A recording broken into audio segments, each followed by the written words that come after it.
And fans, and welcome to Greenville Lions football's first game of the 2023 season. A lot has happened since we were with you for the final 2022 broadcast from Terrell. First and foremost, Greenville has a new head coach, Randy Jackson, an extremely successful head coach in Texas and former assistant to Marvin Sudbury back in the heyday of the 1990s. More about him later. Second, we have a new colleague in the booth. Bentley Love, 2023 GHS grad who is majoring in communications at A&M Commerce. Welcome, Bentley. It's great to have you alongside Matthew Middleton and me. Good evening, guys. Thank you, Bob. I really appreciate it, and I'm looking forward to having a great season. Let's go Lions. Now, you did a little announcing in flashes and different organizations with the school last year, right? Yes, sir. Yeah, that's right. Last year I did several things. I called the halftime performances for the Flashes and band. I announced the starting lineups for the varsity volleyball girls at their home games. And the last 2 years, I've been the MC for the floor show here at Greenville High School. So you're familiar with a microphone? A little bit, Bob. Yes, sir. You could say that. I've got a little bit of experience under my belt. All right, tonight's game features a 7-4 playoff team, the Lake Dallas Falcons, visiting T.A. Cotton Ford Stadium to face a Lions squad with a head coach they just met 2 weeks ago. Randy Jackson has been an extremely successful head coach at many schools in Texas and even has some experience with German football.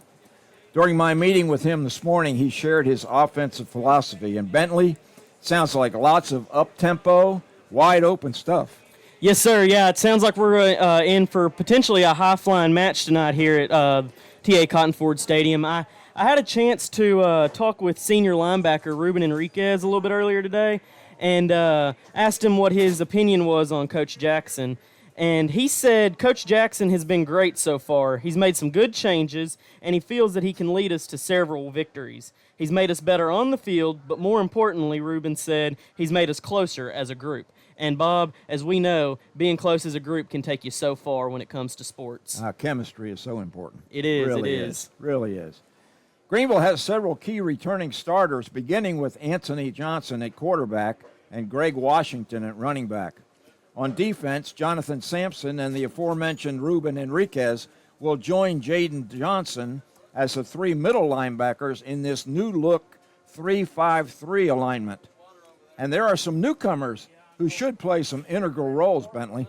Yes, sir. So, Bob, tonight we're going to see a gentleman by the name of Jet Fifield playing on the left side of the field for the Lions on offense. He's going to be one of their wide receivers. And in case y'all aren't familiar with the name Jet Fifield, he is a two-sport athlete here at Greenville High School. He plays, like I said, wide receiver for the Lions on Friday nights during football season and center field for the Lions during baseball season. Another guy that I think could make a pretty big difference this season is junior left end Cody Waldrop. He stands in at 6'1", weighing 195, and Bob, I think this kid's got some real good potential. Likes to hit, huh? He does. He's a good kid, but boy, when it's between the lines, he's ready to lay it all out. One other guy is Nathan Mitchell, tight end for the Lions. He stands in at 6'4", 250 pounds, and he's a senior. And, Bob, I haven't seen this guy play personally, but I've heard some good things about him. Is it Mitchell or is it Michael? I believe it's Mitchell. It might be Michael. I could have gotten that wrong. We may have a spelling issue with our roster. We'll try to get that checked out later. Well, opening night is always special, but this game should be even more fun despite the sweltering heat. We're confident both coaching staffs will be keeping the players hydrated, so the trainers will be super busy tonight. What kind of temperature we got down there, Bentley? Bob, it is looking here at about 720 here in Greenville, Texas, at about just about 104 degrees Fahrenheit. And I don't know about y'all, but it is hot here in Texas. But we got air conditioning. We do. We've got AC in the booth, luckily. Unfortunately, the guys don't have that on the field, so they're going to have quite the battle tonight. Well, one of the good things about the stands, the visiting stands, the shadow from the press box is finally beginning to hit the stands over there, and those poor people have been sitting in the sunshine for the last, 20 or 30 minutes. God bless them. Well, we'll have the starting lineups for you after this break for some more information about GHS athletics and a word from Coach Jackson. On the first day of school at Greenville High School, an event was held called Meet the Lions. It was an opportunity for each of the varsity teams to walk across the football field at Cotton Ford Stadium and show the fans who they are. For many seniors, this would be the last time they would be honored at the beginning of the school year. Many of the kids played multiple sports, from football, basketball, volleyball, golf, and tennis, to track, weightlifting, soccer, baseball, and softball. And though it was a chance to see the kids, there is one person who everybody is wanting to know. Coach Randy Jackson is the man who we will see on the sidelines leading the Lions this football season. I got a chance to speak with him afterwards just to get to know him a little better. Okay, so I grew up in East Texas. My dad was a coach, so I went into coaching. Was the AD head football coach in Lone Oak for 6 years, and so I'm used to Hunt County. My last few stops were Poteet, Plano East, Grapevine, and North Forney. I was at North Forney 4 years, retired in 2020, and thought I would just consult and maybe write books and just kind of coach coaches, and got bored. Went to Germany for 6 months, coached professional football in Germany. And really was going to just be like a middle school coach this year in Fort Worth. And this came open late, and I just felt like it was maybe God's timing, and I'm excited to help the Lions. I also asked him what we might see differently from last year to this year on the field. Oh, I don't know. We're going to be a little more up-tempo. We're going to sort of tweak the defense a little bit. Nothing that's like, he did a good job. Like, I came out in 19 and we lost. And so, but anytime two grown men are doing something, you're going to do it different. So there'll be differences. And so some of the things I'm asking the players to do are different, but they're buying in. They're trying to please me. I keep telling them I want this to be a great senior year for them. And probably the biggest style difference you'll notice from the stands is, hopefully you'll notice play. I want the people to think this is the fastest offense they've ever seen as far as how fast we snap it. Besides football, I asked what kind of philosophy he was instilling in his players. Oh, 100% it is professionalism. We're always on a job interview. You have to know how to speak. You have to know how to dress. You have to know how to carry yourself. I'm all about accountability, but my job is for them to learn how to be successful and learn how to handle their business and learn how to be an adult, and that is come to practice, don't curse.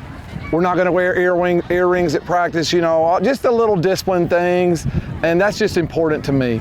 I then asked him if there was anything he would like to say to the fans. Just give us your support. These kids are going to play hard.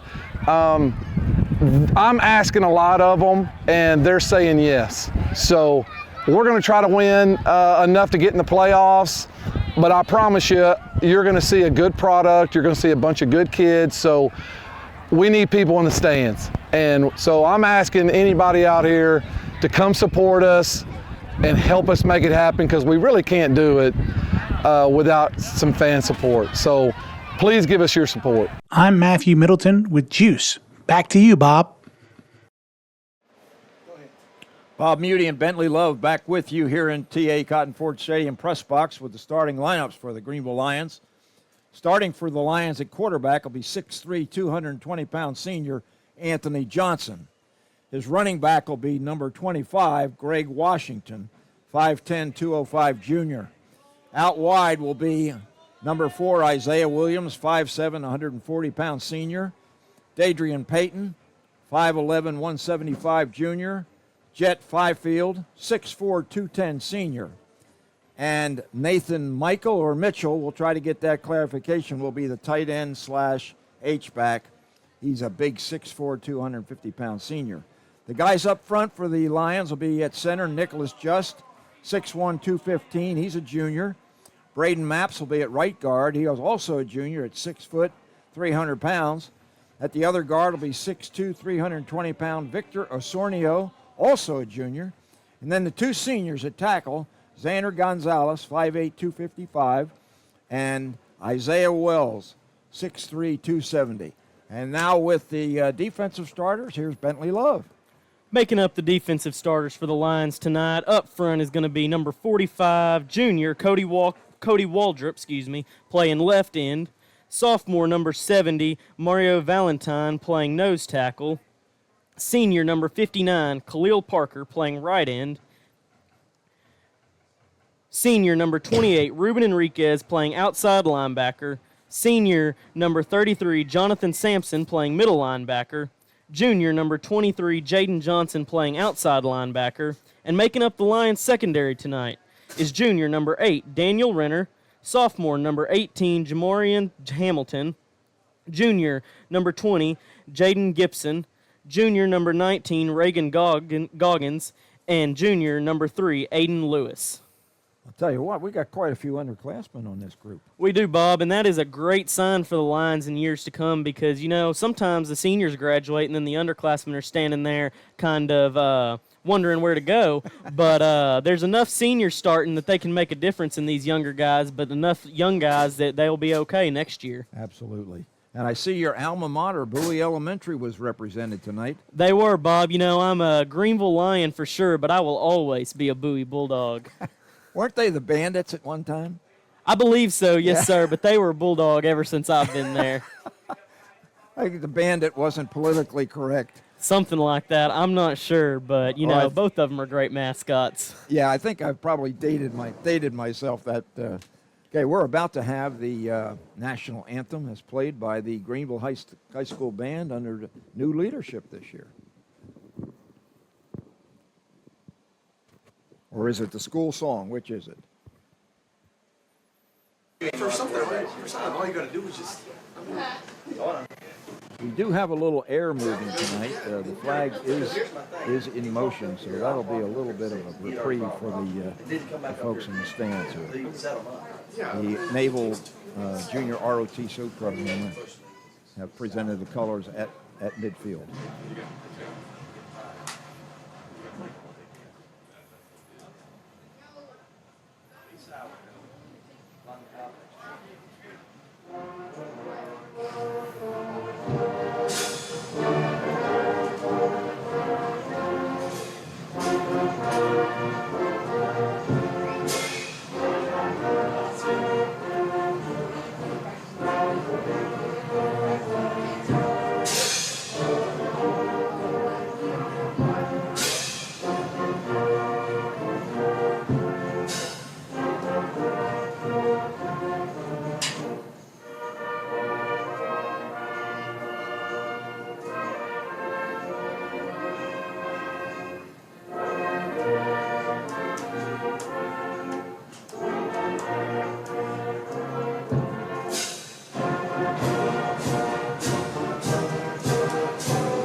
Bentley and I were at the pep rally this morning, and we were sitting right next to the band. I really enjoyed their rendition.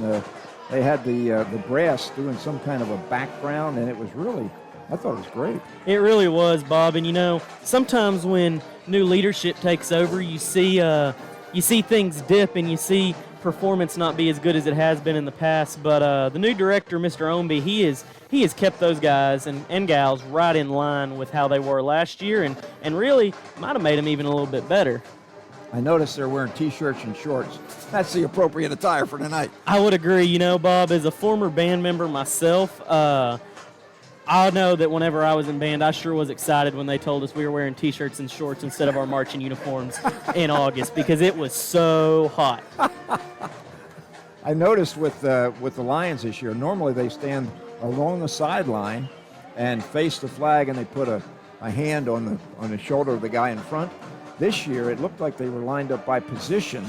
4 or 5 guys starting at the 45-yard line and the 50, and Coach Jackson and another coach were at the 45-yard line with 4 or 5 other players. And I thought that was an interesting way to break down the group, and I bet they were position players together. I bet you're right, Bob. And, I think that's really good because, the whole team, they need to be united well as the whole team.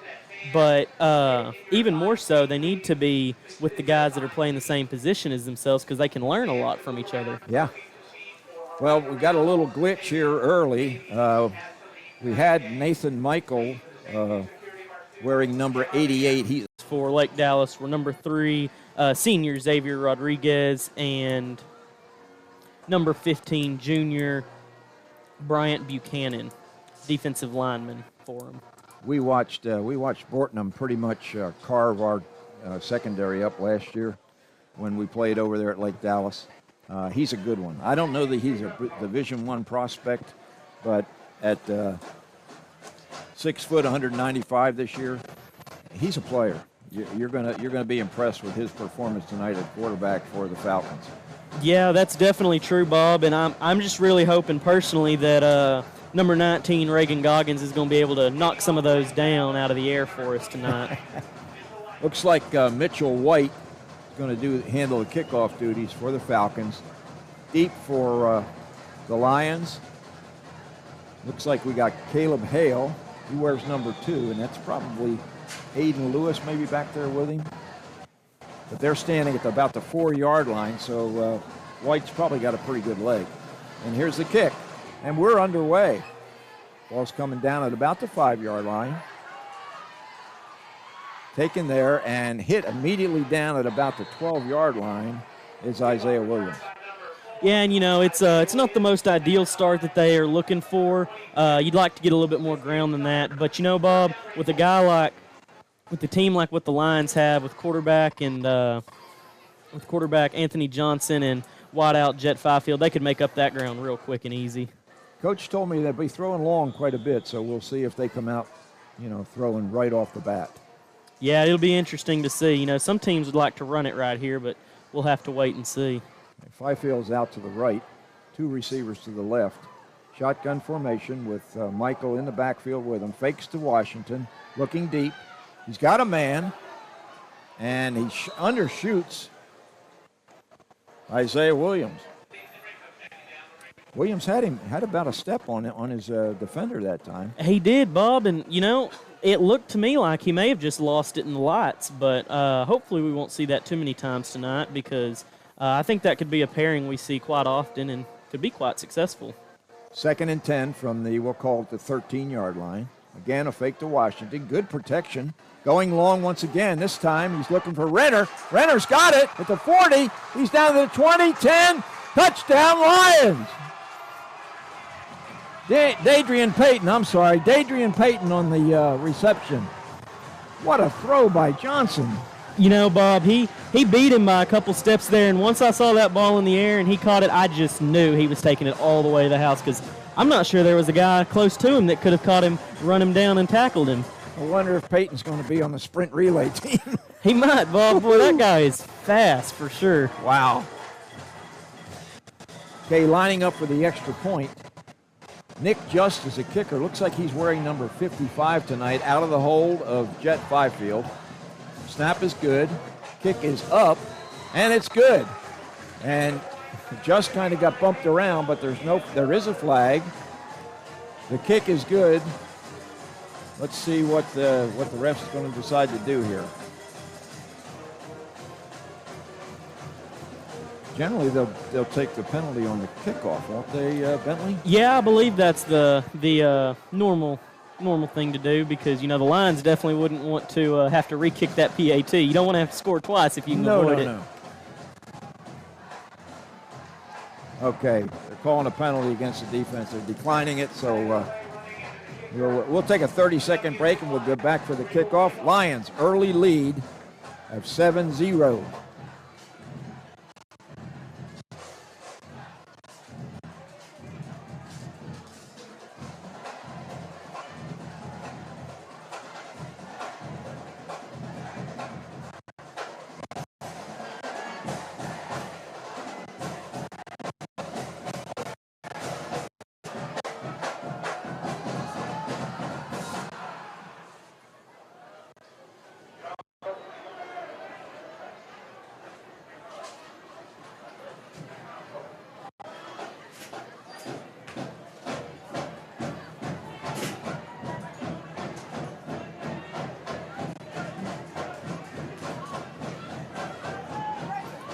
All right, Bob Muty and Bentley Love back here.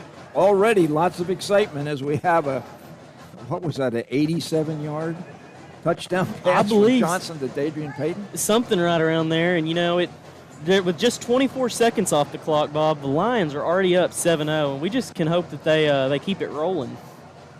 I don't remember an 87-yard touchdown pass in the history of all the games I've called, but there's probably been some. There might have been, but I don't either. There's been some great athletes come through this school. Here comes Just kickoff. It's a pop-over kick. Going to come down at the 30, taken there by one of the captains, and he pushes his way up to about the 43-yard line. There's Riley Griffin on the reception. He looks to be like a pretty good-sized fullback, maybe. Yeah, he does, and he's a guy that I definitely wouldn't want to try and tackle in open field. He looks like he could just run you over no problem. All right, so here's Cade Borton, senior quarterback for the Lake Dallas Falcons. They do spread the field as well. Shotgun formation, handoff, good yardage, kind of off right guard. Looks like maybe a pickup of about 4. And Bob, to me, it kind of looked like that guy was brought down by a whole group of Lions. We call that the pride. It's called pride of Lions. Yeah. Excuse me, sorry Occasionally. about that. All right, we'll call it 2nd and 6. Penalty on the play. It's going to be against the Falcons, probably a procedure call. So the second penalty of the night goes against the Falcons. The first one was declined after the roughing the kicker, after the PAT. So 5 steps back for the officials and 2nd and 11 for Lake Dallas. See if Bortnam goes up top. He's got a couple good receivers. Once again, handoff. And at big yardage, up tight roping down the right sideline goes number 4, Dylan Brockle. Yeah, and it looked like he could potentially really get going, but he was forced out of bounds by number 8, Daniel Renner, there on the play. Up tempo for the offense here with Lake Dallas. They're at the set.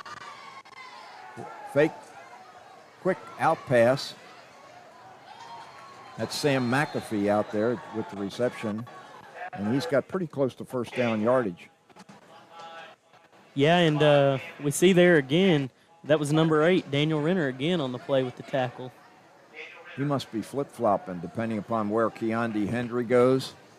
Hendry's 6'3", 190 receiver, and he's supposed to be one of the top guys for Bortnam.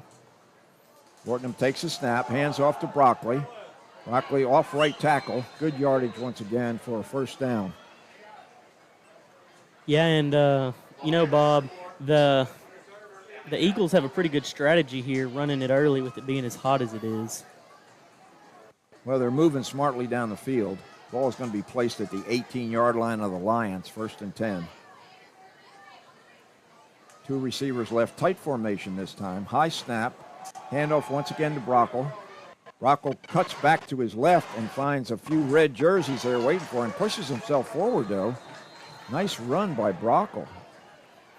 And it looked like, again, that was a whole pride, but the first guy to make contact with him appeared to be number 70, Mario Valentine there. And I have a feeling we're going to see tackles from him and Parker up front all night long. Well, he's a big old boy, 6'1", 285 junior.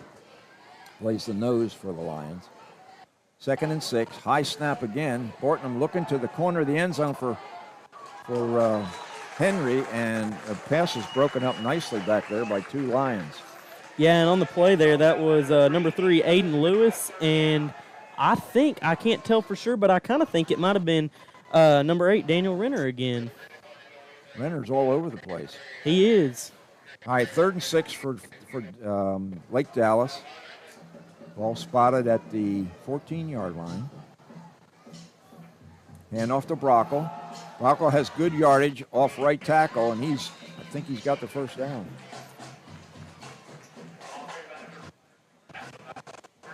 Yeah, it does appear that he got the first down there, giving him a new set of downs, sitting on the 5 or 6 yard line there, getting real close. Hopefully the Lions can stand strong. Well, we'll see if those linebackers move up just a little bit to try to slow down this rushing offense. 3 receivers to the left this time. Once again, a handoff. Brockle fumbles it. There's a scramble. I think maybe Brockle got on top of it. Boy, Yeah. that was close. Yeah, it was close. I thought the Lions had it there for a second, but yeah, Brockle was able to jump on it again and keep it for those boys.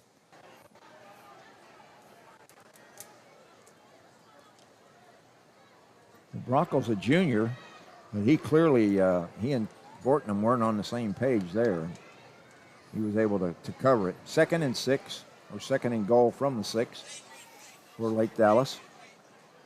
Brockle again hit in the backfield this time and picked up and thrown down. That might have been Valentine. Yeah, I know it was number 33, Jonathan Sampson there helping, but I'm pretty sure it was number 70, Mario Valentine, with the initial contact there. Well, the Lions stiffening up just a little bit here inside their own 10-yard line. Got it back to about the, I'll call it the 8.5-yard line. 3rd and goal for Lake Dallas. Bet they'll probably go up top this time. Watch out for number 10 on the left side, Keondae Henry. Fake that time to the sweep back, and Cade Bortnam is going to his left. There's a penalty on the play. He's in the end zone, but I think that one might be coming back, Bentley. I think I saw a little hold. Yeah, Bob, I'm going to agree with you. It did look like he grabbed the jersey there. He might have had Waldrop, too, because I thought I saw 45. Yeah, but they did call that one back on a holding call on the offense here. So Bortnam made lemonade out of lemons that time. He was clearly trapped, and then he just broke to the left and found a lot of green turf. Got into the end zone, but he got a little help from somebody with a handful of jersey. Yeah, which is going to back him up quite a bit, all the way back to, it looks like the 18-yard line for a 3rd and 18. Yep.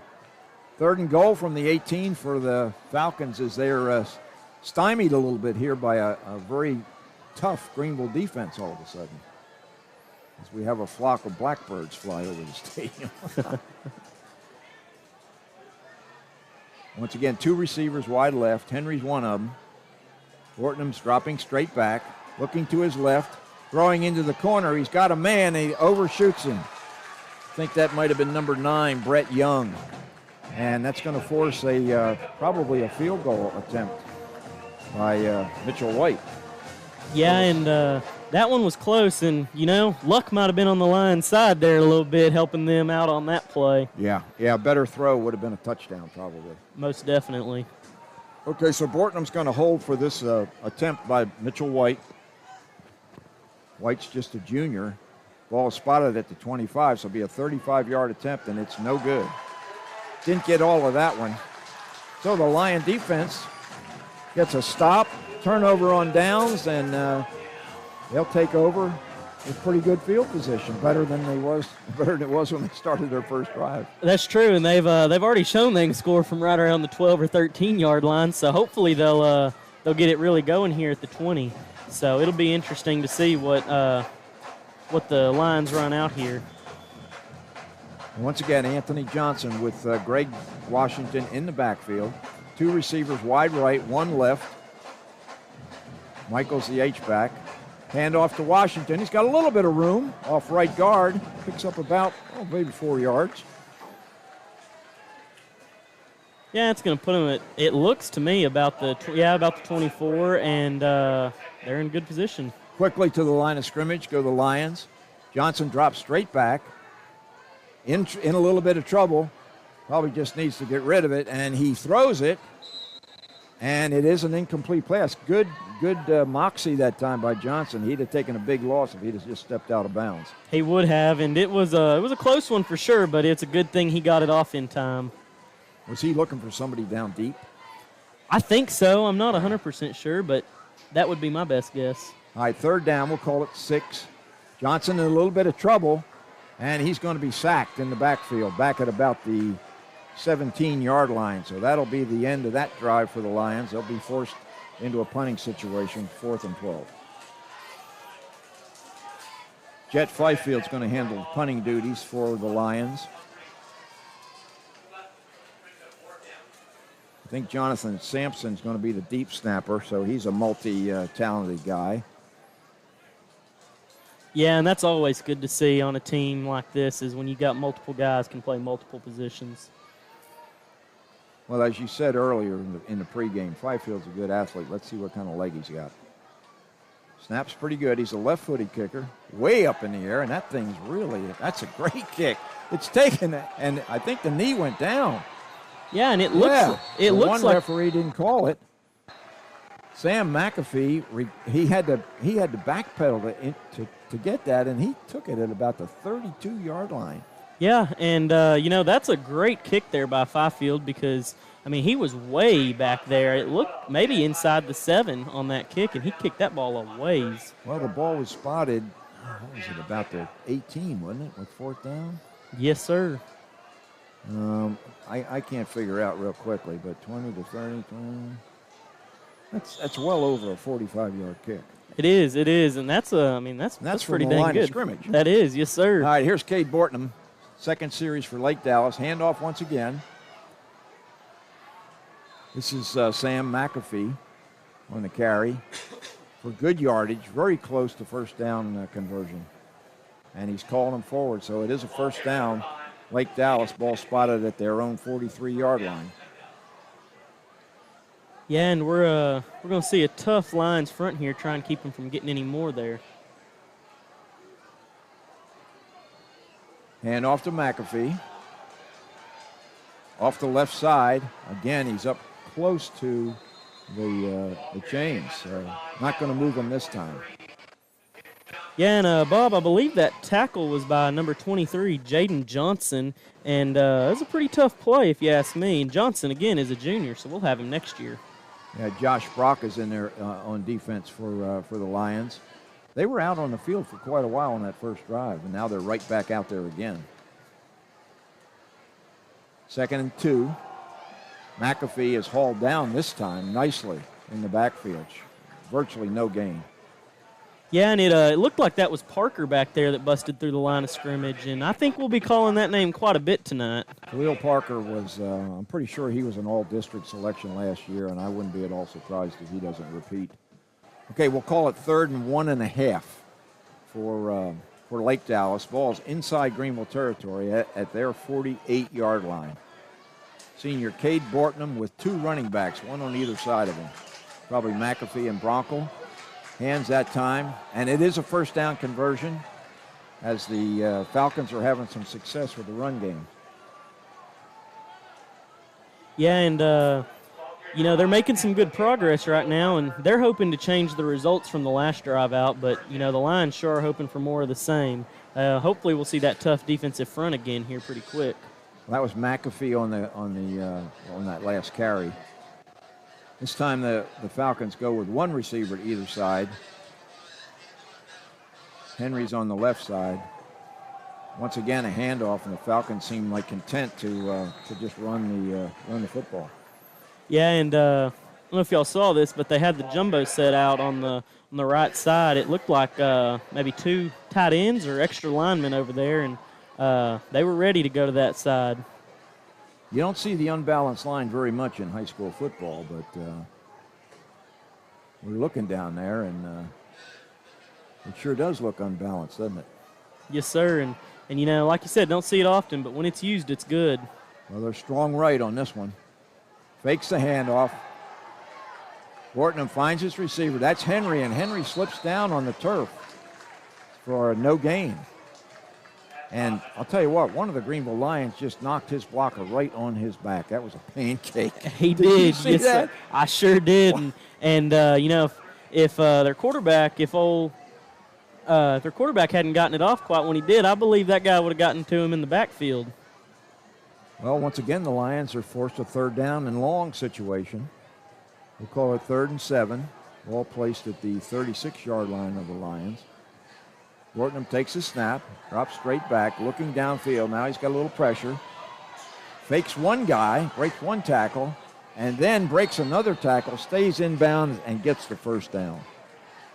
That's a pretty handy run right there. I thought they were going to get him short of the sticks. Yeah, it really is. And maybe they did. It does look like they got him short of the sticks. And, as much as we like to see the Lions get them behind the line of scrimmage, that's part of the reason why we got to watch out for Bortnam, because he's one kind of talent, that's for sure. Yeah, he's elusive in addition to be a really good thrower. So it's 4th and 1. He must have stepped out of bounds over there because they never did actually tackle him. 7-0, the Lions lead early here. Fake to Henry, and Bortnam follows him around the left side, and he has clearly got an easy first down. He's still pushing forward, down to about the 20. Yeah, and Bob, going into this game, I knew Bortnam could really throw the ball, and I knew he could run it too, but I would say it's his legs that have been making the difference a lot more than his arm this game. Yeah, he hadn't been real accurate so far tonight. Let's hope that continues. Yeah. All right, first and 10 for the Falcons at the Greenville 20-yard line. 2:04 remaining here in the first quarter. Lions lead 7-0. That's Young in motion. Now he sets on the right side. Henry once again to the left. Handoff. This time to Bronco. And Bronco is pushing the pile. Strong runner. But all these guys they're pretty strong runners for the Falcons. They are, and that really comes in handy because they don't have to rely on just one guy. They can put him in and out, so that way one guy doesn't get too tired and he can last the whole game. Yeah, Bronco's listed at 6 foot, 175 pounds, so he's a pretty strong runner. Valentine comes out for a breather. Bortnam's got Bronco next to him. Hands to him, and number 4's got room off left tackle. A couple of Lions bring him down, but not before he gets another first down. Yeah, and Bob, I don't know if y'all remember us talking about number 45, Cody Waldrop, but he was the first one to get there on that tackle tonight. And Cody's a junior, so making his first start on varsity tonight, I believe. Well, we talked about the number of underclassmen, and it looked like we might have had a penalty on the play, maybe another holding call. So the Falcons have hurt themselves with penalties tonight thus far. No penalties thus far against the Lions, which is a really good thing. That is, penalties are really just giving the other team a free play, so you want to avoid those as much as you can. Okay, so after the walk-off, it's going to be first down and 9 from just inside the 20-yard line for Lake Dallas. 58 seconds remain here in the first quarter at T.A. Cotton Ford Stadium. Fake to Bronco. Rolling right is Bortnam, and he overshoots his man. That's his tight end right there, Ethan Blakesley. And we talked about his inaccuracy early here, and, Blakesley was open. He was. If he'd caught that ball, I think he might would have turned upfield and made it into the end zone because it looked like there was just one, maybe two guys between him. But Blakesley is a pretty big guy, and I would have a hard time tackling him in open field, that's for sure. 6'1", 200, not quite as big as Michael, but good-sized fella. Third down, we'll call it 9. Straight back goes Bortnam. Under pressure, he gets the pass away. He got Henry. Henry is brought down short of the sticks, and Bortnam really was under some pressure that time. There might have been a blitz from those linebackers for the Lions. Yeah, and it looked like it was a blitz, I'm pretty sure, by number 23, Jaden Johnson, playing outside linebacker, mostly on the left side tonight, it looks like. I'm kind of surprised that they gave him that forward progress because I didn't think he had the first down sticks, but it is a first down right at about the 10-yard line. Handoff once again, Bronkley, and Bronkley steps into the end zone untouched. So with 25 seconds remaining here in the first quarter, the Falcons strike for a touchdown. And we have a fire truck in the parking lot, and that's never a good sign. Hopefully everybody's going to be okay over there. Here's the extra point attempt. Bortnam holds for White. Snap good. Holds okay. Kick is up. And we have a tie ball game. Greenville 7, Lake Dallas Falcons 7. We'll be back in 30 seconds.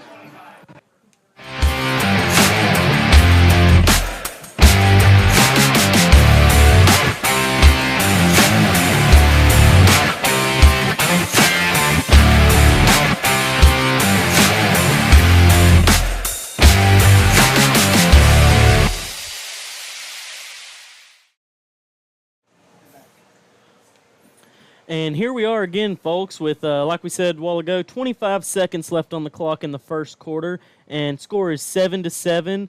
And the Lions are fixing to receive the kick here from the Eagles, and we'll see what happens here in just a second. Back for the Lions standing at the 5-yard line are Dadrian Payton and Isaiah Williams. A couple of speedsters back there. Mitchell White handling the place-kicking duties for Lake Dallas Falcons, and they just scored. He just got his first point of the season to make it 7-7. I'm surprised the clock ran.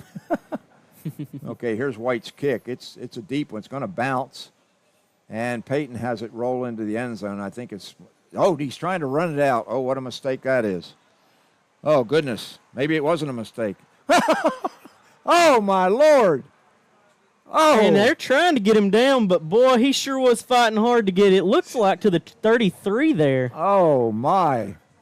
I think Coach Jackson will probably have a word with him about trying to run it 7 yards deep in your end zone when the ball's rolling loose. But Dadrian Payton, to his credit, He might have touched it, though, before it went into the end zone. That's why he tried to run it out. you don't have to come out. I mean, it's okay. That's the Before it goes in the end zone? yeah. It's okay. It looks like we got some kind of an infraction on the field. It's a flag at the 35-yard line. And it appears that the conversation is there between the ref and the Lake Dallas coach. So we're going to see what this penalty was all about. Well, that should go down as like a 38 or a 40-yard return. And here come the Lions quickly to the line of scrimmage. 1st and 10, 34-yard line. Hand off to Washington. Has just a little bit of room before he's brought down, but maybe a 2-yard gain. I guess Dadrian Payton's going to have to be a guy we look out for because he's pretty special. He had that touchdown pass, and now he has this great return from deep in the end zone. That is definitely for sure. Okay, the clock runs out to end the first quarter. Greenville was up to the line of scrimmage and ready to go, though. Boy, I just love this up-tempo stuff. I do, too. And, Bob, we talked about that a little bit earlier today about how up-tempo it was going to be and how it's going to be a different look for the Lions here with Coach Jackson. And so far it seems to be working pretty well. Lake Dallas is a pretty good team, and the Lions are running and gunning right there with them right now. We'll hopefully see a little bit more of that later. Well, we talked about them being a playoff team from last year with a 7-4 record, and I don't know what their prediction was for their district for this year, but I got to believe that they were probably picked to be a playoff team again. I would think so, especially, if you've got a guy like Bortnam coming back and you've got Brockle, guys like that, I think those guys are going to keep you in the playoff conversation pretty often. Yeah, and Keonde Hendry, he has one catch, I think. But, at 6'3", 190 pounds, and he's probably got great speed. If Bortnam can get a hold of him, find him deep, like Anthony Johnson found Dadrian Payton, he can probably go the distance as well. Yeah, he most definitely can. And you see here the teams have swapped, of course, headed now in the opposite direction. Yeah, Lions moving from our left to our right.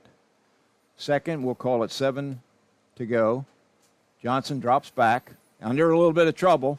Scrambling now, breaks one tackle, and finds his way up close to the line of scrimmage.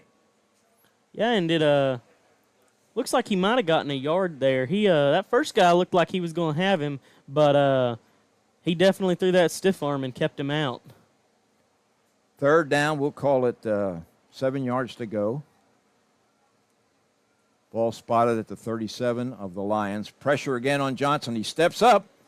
Got a little bit of room, but he's brought down nicely with a great tackle there by number 45, Tanner Moon. Really a good form tackle and keeps Johnson from making that first down. It looks like it might have been, had that opportunity, but that's going to bring up a 4th down. And a long 3. So Fifield's going to be in punt formation once again. And let's see what the left-footed kicker can do this time. Very impressive on that first punt. Yeah, and we'll see if he can outdo himself again here and kick it even further. The flag is is ruffling, but it's not hard to tell. This time, Playfield gets more height, not as much distance, and unfortunately the ball bounces back. Yeah, it was definitely an unfavorable bounce there. So really good field position for the Falcons to start their third drive of the evening. Here at about the 43 or 44, it looks like. And we'll see how they do. They've been moving the ball well tonight. The Lions stopped them on their first drive right down there at the goal line, and unfortunately didn't do so the second time. But hopefully they'll keep it going here and don't let them score again. I think Coach Sellers, the defensive coordinator, is rotating people in that defensive lineup to keep them fresh because they're spending a lot of time out on the field. The offense scored quickly on their first drive, and they've been 3 and out on their second and third drives. So the defense is spending most of the time on the field for the Lions. Here's Cade Bortnam looking to his right, finds his man. Going to be a first down pickup before he's brought down. Looks like inside Greenville territory at about the 43-yard line of the Lions. Yeah, and to go right along with what you're saying, Bob, for the majority of the night, we've seen Mario Valentine up front at the nose tackle, but on that play, it was number 63, Tommy Stretch. Yeah, Stretch and Josh Brock have both been in there relieving Valentine. Handoff this time. Looks like McAfee. He's got a lot of room on the right side. Breaks a tackle, out of bounds, inside the 20-yard line. Takes a ref down with him. Sam McAfee. Yeah, and I can't tell, Bob, if he stepped out of bounds or if he was forced out of bounds by number 20, Jaden Gibson. But either one, we'll take it. Once again, the Falcons are moving pretty smartly. Now they're bringing the ball back to about the 23-yard line of the Lions. First down. Hand off to McAfee. McAfee, good yardage off right guard before he's brought down at about the 15-yard line. 2 yards short of the goal of the first down yardage. Yeah, and that was number 28, Ruben Enriquez, a 5'9", 185-pound senior linebacker that we talked about a little bit at the beginning of the game, and he just trotted off the field, so hopefully everything's all good. Looks like he's probably just going to be getting some water. 2nd and 3 for the Falcons. Marching again toward the end zone, and a penalty on the play. We'll wait for the call from the man in the white hat. And it is a procedure call against Lake Dallas, probably their 4th or 5th penalty tonight. Yeah, I believe so. And the first one, of course, was declined because it was on the field goal. But these others have all been moving them back, and I just kind of worry what the game might be looking like without all these penalties. That's a good point. Yeah, they kind of been shooting themselves in the foot with the yellow flags for sure. They have, but those are part of the game, so we'll take them as we can get them. Absolutely. 2nd and 8. For Lake Dallas. Well, just outside the 20. Lots of room up the middle. That's Bronco again, I think. It's either Bronco or McAfee. They're getting most of the carries. That was McAfee. I'm sorry. Yeah, and this two-back offense for the Falcons sure has been looking pretty good. And down here in this Texas heat, the more guys you've got that can play, the better you're going to be. That's for sure. Oh, yeah. Well, we can see that with the rotation on defense for the Lions. But, yeah, McAfee and Dylan Brockle both have had some carries tonight from that running back spot. It's got McAfee in there right now on this series. 3 receivers to the left. Fake to McAfee. High throw taken by Henry. He had blockers out in front of him, but the Lions swarm on him. And I don't think they picked up very much that time. I don't think so either, and it looked like it was a whole pride that took him down, headed up by number 33, Sampson, and number 23, Jaden Johnson on the play. And it was quite the play there. Yeah, once again, a high throw by Bortnam. Had he made a more accurate throw, Henry might have had more time to work his magic. Looks like the Lions are going to take a timeout. 8:16 remaining here in the second quarter. 7-7, the Lions and Lake Dallas Falcons. We'll take a 30-second break, and we'll be right back for the rest of Greenville Lions football.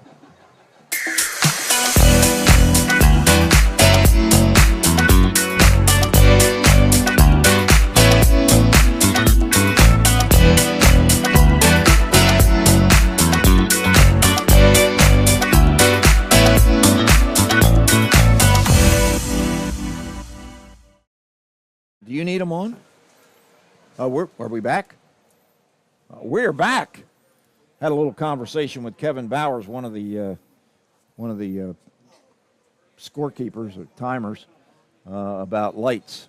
We've got lights that we use here, nice little lamps that Matthew has for us, and they work really good, so we don't have to use the overhead lighting. Yeah. And I was going to say something, and I've totally forgot it now. Well, here back after that 30-second break and the timeout by the Lions, it's, like Bob said, 7-7, and second down with 9 to go on the 12-yard line in the Lions zone, and the Falcons are just here knocking on the door. Probably a good timeout call to give the Lions a little bit of a break. Yeah, no doubt. Two receivers right, one to the left for Bortnam. He drops straight back, looking to his right. It's a short pass to his running back, and quickly handled over there, thrown down at about the 8-yard line. Yeah, and that looked like number 20, Jaden Gibson, on the play again, and I'm not 100% sure, but I believe that's his second, maybe third tackle of the night, and several guys on the Lions making a difference so far. Looks like 3rd and 5 for the Falcons. Lion defense making it tough on them. 7:48 remaining here in the first half. Handoff that time, and oh my goodness. You talk about getting a handoff and meeting somebody. I think that was Khalil Parker. That was, and it looked like old Travis Brewer. Might have been one of his first plays of the game. It looked like he just hit a wall there, basically. I mean, Parker, man, when he hits you, it's like getting hit by a truck. That dude means business. I think Parker was trying to get the handoff. I think he might have been. Woo! All right, here's Mitchell White with a field goal attempt. Ball is placed down at the 20-yard line. Kick is up, and it is no good. So White misses his second field goal attempt of the night. So the Lions will take over. They've dodged yet another bullet. It was 7:12 remaining here in the first half. I'll tell you what, I think the people on the far sideline are wondering, what the heck is going on here tonight? I think they might be too, but I'm not complaining at all. I'm thoroughly enjoying it, actually. This Lions team has been fun to watch so far. Well, and that's kind of what we were hoping for with Coach Jackson. He told me today that he talks about playoffs with these kids every day. Well, and Bob, I really do feel like that should be the expectation. It's a hard thing with a new coach coming in, and like we said, he's only known these guys for about 2 weeks. But we can already see the differences Jackson's making, and if you're not fighting for a playoff spot, what are you really doing here? So it's good to hear that. And I definitely like the mentality. Oh yeah, because like I said earlier today, you better shoot high, because if not, you'll never reach high. Got to set those goals right up there. All right, Lions are going to take over at the 20-yard line. Once again, the quarterback for the Lions is senior Anthony Johnson, 6'3", 220 pounds. He's a load, and he can throw the ball deep. Takes a low snap, hands to his running back, and if that's Washington, he pushes forward for about a 5-yard pickup. And it is Greg Washington, the junior running back. It is, and he's 5'10", 205, but he sure does bust through that line well. Quickly to the line of scrimmage. Johnson takes the snap, hands to Washington. This time, there is no place to go. Yeah, and he was met by a whole flock of Falcons there, and I don't know, man. It's hard to do something against that when they all bust through the line. Okay, quickly to the line of scrimmage. Look for this one to be in the air probably. Johnson fakes to Washington, steps up, looking deep. Now he's got some room to run. He's up past the 40. He's almost to midfield before he's brought down for a Greenville first down. Yeah, and Bob looked like he got all the way to the 45, maybe the 47 on that. Well, we see the legs of Anthony Johnson. We talked about Bortnam with his ability to run the ball. That time Johnson had lots of room to run. He takes a snap, drops straight back, under a little pressure. Once again, he's going to try to get something on the ground. Makes a nice move before he's thrown out of bounds inside Lake Dallas territory. Yeah, however, it looks like there's a flag on the play all the way back at the 38 or 9 yard line. So hopefully that won't bring us back any. Yeah, it's going to be the first holding penalty against the Lions tonight. So somebody got a hold of some jersey trying to keep Johnson from getting sacked. Well, that's going to set the Lions back 10 yards. After the pickup, That'll be negated. 10-yard walk-off's going to move the ball back to the, not the 42-yard line of the Lions. It'll be 1st and 20 for Greenville. I really like the up-tempo. This is a good look. Anthony Johnson takes a snap. He's kind of running around. Got a little pressure. About 4 guys in white shirts looking for him. And he has a presence of mind to get it out of bounds and avoid about a 30-yard, 20 or 30-yard loss. Yeah, it sure is a good thing he got it out of bounds, because that could have gone from 1st and 20 to 2nd and 40 real quick, and that's hard to come back from.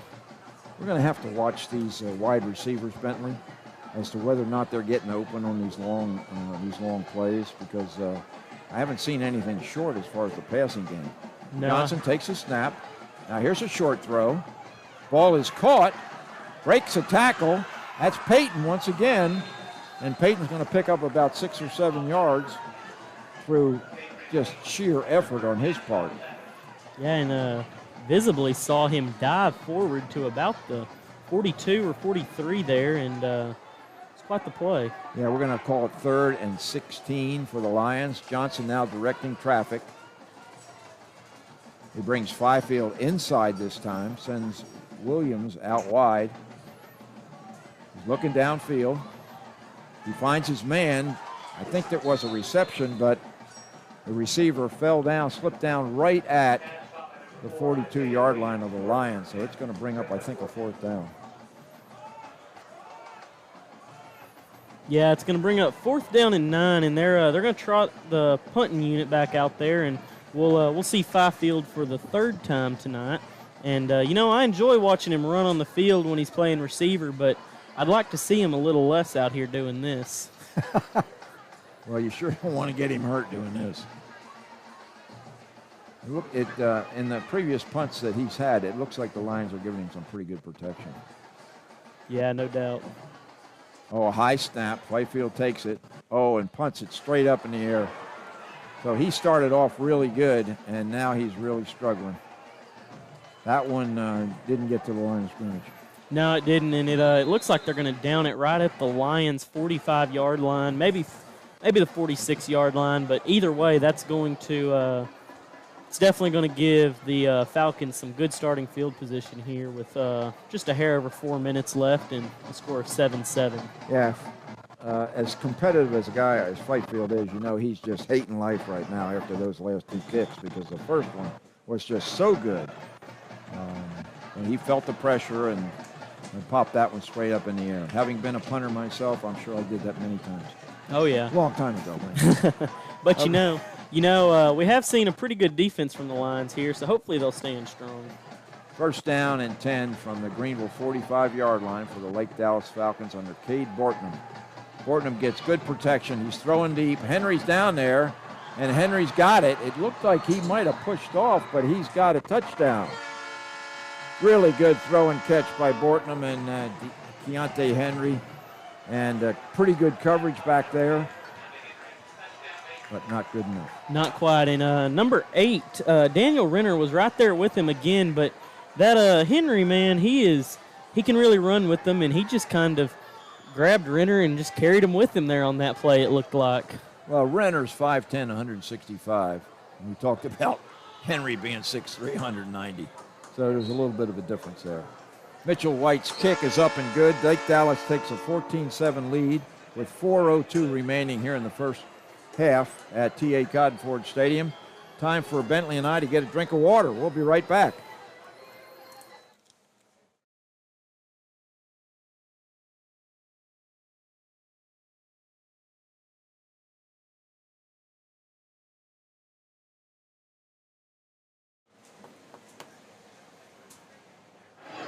All right, we're back. That was a quick drink, Bentley. It was, but I feel a lot better now. Okay. All right, the Lions receiving team setting up. They'll be receiving at the north end zone. Caleb Hale and Isaiah Williams will be the deep returners. I'd like to see one of those guys get a chance, but of course we had Peyton back there before, but he's not back there this time.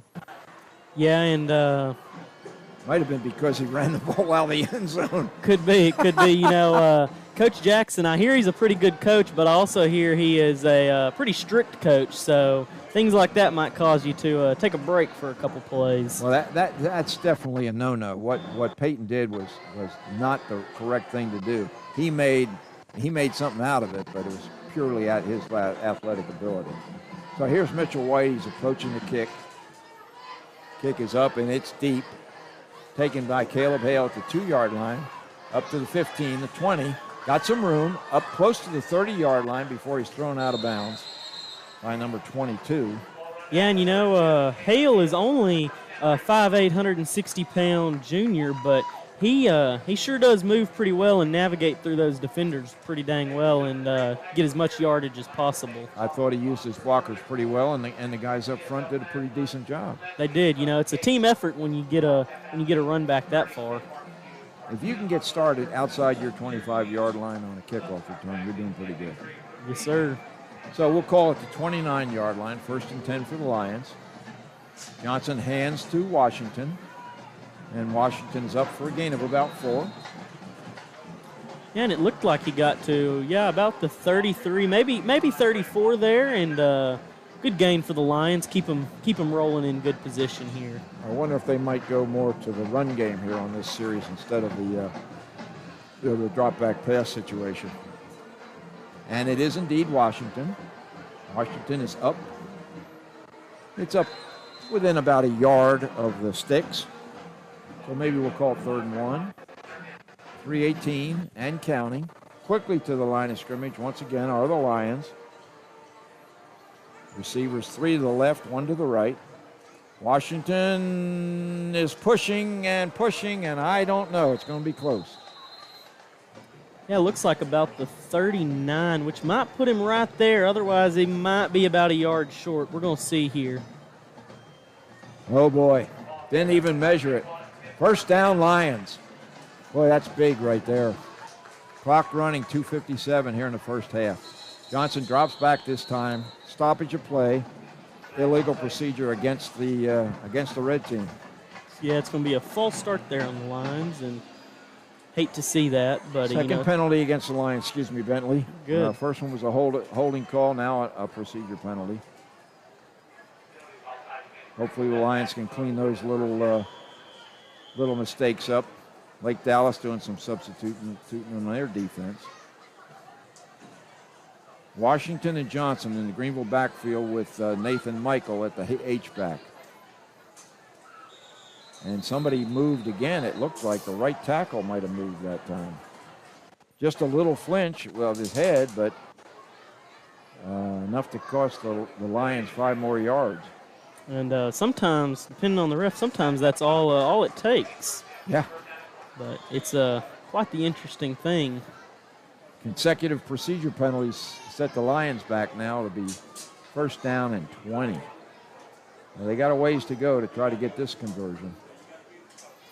Johnson fakes the handoff, keeps it himself, just no place to go. He's thrown for a loss of about a yard. They're trying to burn that clock and get into the locker room only down 1 score, Bentley, I think. I think so, and it's not a bad philosophy because they've had a little bit of success in the run game, so maybe they'll break away and make some ground up, but otherwise they're only down by 1 score. And they got to give that defense a rest. They do. All right, Johnson takes a snap, drops back. He's put under some pressure, gets a little screen out to Williams, but Lake Dallas has that one covered pretty well. And going to be probably loss of another yard. Keeps the clock running. Lake Dallas not going to the timeout. They have 2 remaining. Lions have their full complement of 3. Probably not interested in using them. Actually, the Lions used 1, and Lake Dallas hasn't used any, so I think the scoreboard might be incorrect. In any event, moving clock at 1:33 and counting. Johnson looking downfield. Now running, scrambling out to his left. Throws on the run. He might have his man. Oh, and it slips right through his hands, and that was Fifield out there on the visiting sideline. And oh, wow. And if he'd snagged that one, Bob, I think it would have been all the way in the end zone. credit to Anthony Johnson that time on a scramble, because he was running to his left and throwing, and that's just a hard thing to do for a right-handed quarterback. Fifield, once again, had a chance for a big play and just couldn't come up with a reception. Looks like we're going to have a different punter this time. That might be Enriquez back there. Fifield gets a break. And the kick is a good one. High in the air, coming down inside the 40-yard line. Lake Dallas receiver has lots of room to run. Still going down the right sideline. He's still loose at the 20-yard line. Finally brought down at the 15-yard line of the Lions. Yeah, and at first it looked like he might have fumbled there, but I believe the ref blew that ball dead and ruled that it went out when he hit the ground. So it's going to be, looks like Lake Dallas's ball here at about the 15-yard line or so. Wow, that was a heck of a return. I didn't get the number on that, but whoever it was, just didn't seem like the Lions had much coverage down there. Either they were blocked very well by the receiving team of the Falcons, or maybe they were just too busy blocking for the punter and didn't get downfield to cover the kick. But that was a heck of a return. It for sure Lake was. Dallas, put them right on the doorstep once again. And now the Lion defense has to really toughen up. It looks like there was a flag on the play, and I didn't quite see what it was exactly, but it's moved Lake Dallas all the way back to the 39-yard line, it looks like here. Okay, so a break for the Lions with a penalty against the Falcons. 1st and 10. Bortnam is rolling to his left, stops, throws back to his right, has a wide open receiver in McAfee. McAfee's down inside the 10-yard line before the Lions were able to force him out of bounds. And it looked like there was definitely some pressure there, but looks like we got a flag here on the home side. And here in just a second, we'll see what that was. I believe, yes, sir, I believe that was an ineligible receiver downfield, and that is going to move the Falcons back even more yardage. That was a really well-conceived play because Bortnam stepped to his left a couple of steps and looked to his left and then just turned and threw back to his right. And, boy, McAfee was wide open. Yeah, he was baiting the Lions good on that play, and it looked like he just found that guy who just barely snuck in there, but it's going to be first down here for the Falcons at the 49-yard line again. Falcons First and 15. really hurting themselves with the penalties. 56 seconds remain. 3 receivers left, 1 to the right. Bortnam takes a snap. Hands to Bronco. Bronco steps outside, and the Lions got him covered. Yeah, nice job defensively. And that was 2 guys on the tackle there. Number 59, Khalil Parker, coming in from behind, and it looks like number 6, Jaden Gray, who met him. And together they got him down and kept that to just about nothing, it looks like. And that's probably a timeout for Lake Dallas, I would think. Yeah, they got 47 seconds here to work with, and they're going to try and do something with it there. 2nd down and 14, but hopefully the Lions will be able to hold it to just 14-7 going into halftime. According to the scoreboard, Lake Dallas has only 1 timeout remaining. We'll see if that's the truth or not. Yeah, and all in all, it seems to have been a pretty good first half of football here. There's been some mistakes on both sides of the ball, but overall, I would say both teams have played pretty well and some pretty good football here in Greenville, Texas. Absolutely. You know, the Lions hurt themselves with a couple of penalties on their last drive, and now Lake Dallas with back-to-back penalties. After substantial gains, the punt return and then the long reception by McAfee. Back at the line of scrimmage, Lake Dallas, 47 seconds remaining here in the first half. Bortnam looking to his left, fakes, throwing deep. Young is covered, but he gets away from his man.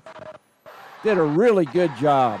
Was in good coverage with Renner, but he was watching the ball, and Renner had his back to the ball, and Young just went to get it and made a really nice play. Yeah, and it looked like there at first on that play, Young kind of hit the brakes there for a second and let Renner actually run past him, and that freed him up to catch that pass there and almost get into the end zone, but luckily the Lions were able to stop him just a couple yards short there. It's called the old out and up, or stop and go. Yes, sir. And they definitely got Renner. You know, Renner was in position, but because he wasn't looking at where the ball was, he couldn't make a play on it, and Young did a really good job to get that reception. So Lake Dallas knocking on the door, the ball at the 1 yard line of the Lions with 35 seconds remaining with Lake Dallas. Somebody took a timeout. It might have been the Lions to trying to solidify things defensively and try to set up the goal line defense. Yeah, and just to give you a little insight on what's happening in the district right now, Forney is beating Crandall 28-3 at halftime right now. My goodness. That's a shocker. It is. Quite the game over there. All right, Lake Dallas back at the line of scrimmage. Bronco is the running back next to Bortnam. And there's a penalty. I don't know whether it was a procedure penalty or offsides, but somebody moved on the left side. All of a sudden, quite a few penalties. Not unexpected for the first game of the season. Yeah, and I think they might have called offside against the Lions. It looks like it, and I believe that's going to put them half the distance to the goal line, which is going to put them at first and inches. Now Bortnam is running. He's going to get up under center, and he's going to run a quarterback sneak, and that's a great call. He doesn't go very far, but he crosses the goal line before he's thrown down. Yeah, and he didn't go very far, but he didn't need to go very far to get that one in there. As a quarterback, that was my favorite play. Oh, yeah. Yeah, quarterback sneak is always a good one. I'm talking about when you're down that close to the end zone. Well, yeah, no, most definitely. Get to be the hero. Here's the point after attempt by Mitchell White out of the hole of the quarterback. Kick is up and into the Lake Dallas Bands are in the end zone. It's good. And that's going to put us here in Greenville at T.A. Cotton Ford Stadium with a score of 21-7 with 31 seconds left in the half. And that was good, wasn't it? I think so. It looked like that was the official's call. Well, if it was good, they hadn't got it on the scoreboard yet. Yeah, and the Lion defense has been victimized by the long plays tonight. Of course, as has Lake Dallas, the only touchdown that the Lions scored was an 83 or 87-yard touchdown pass from Johnson to Dadrian Payton. But they're gouging out some big yardage both in the run game and in the pass game. Well, and the Lions have been playing pretty good defense for the most part. It's just hard to stop a team whenever you're out there so long every single time you're on the field. Yep. Absolutely right, especially on a night like tonight when it's so hot. So here comes White's placement. Kickoff is a popover kick this time. Taken at the 34-yard line and thrown down quickly at the Greenville 35. Yeah, and with it have gotten dark and everything, we'd like to think that it'd be a little cooler now. And it's a tad bit cooler, but it's still 93 degrees here. What do you think it is down on that turf, though? I'd say probably about 100 or maybe a little bit more. That turf gets hot. Yeah, it does. Sure does. I didn't get the returner on that one, but it was one of the up guys. And he did advance it a couple of yards. So it'll be placed at the 31-yard line of the Lions. They've got 26 seconds and 2 timeouts to try to make something happen here in the first half. And once again, a penalty. And it looks like another procedure call against the Lions. So that's the third one, and there's something going on that I'm sure Coach Jackson's not particularly thrilled about. Yeah, and we see number 74, Xander Gonzalez, come running off the field, and number 54, Braden Maps, trot in to I'm assuming, take his place. And Braden Maps is big. Big, yes, sir. 6 foot, 300 pounds. I hand off to Washington. Greg breaks a tackle, breaks another tackle, uses his arm to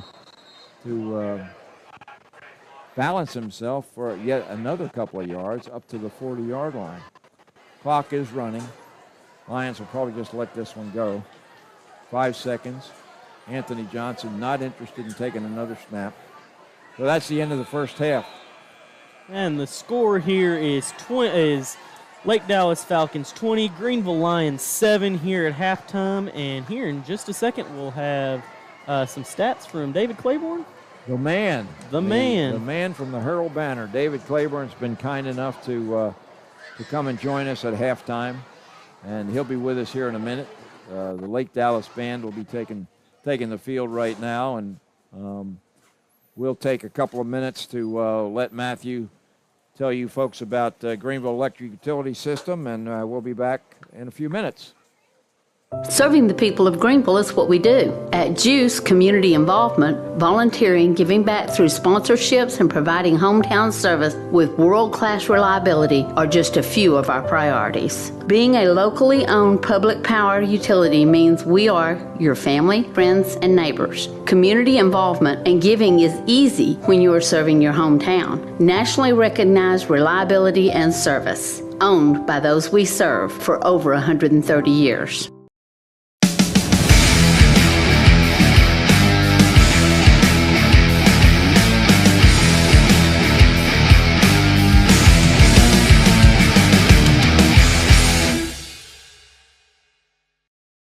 Careful use of our energy resources is a Geus priority, and we know that saving money as well as energy is important to our customers.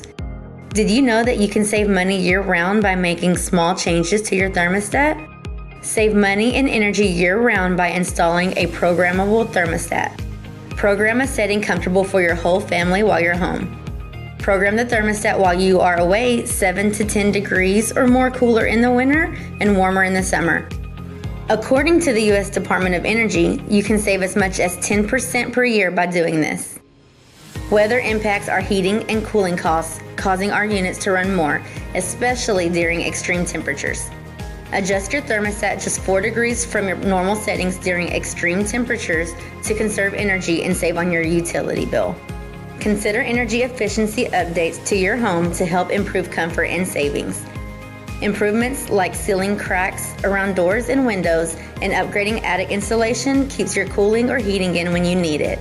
Geus customer service is ready to serve and assist you any way we can.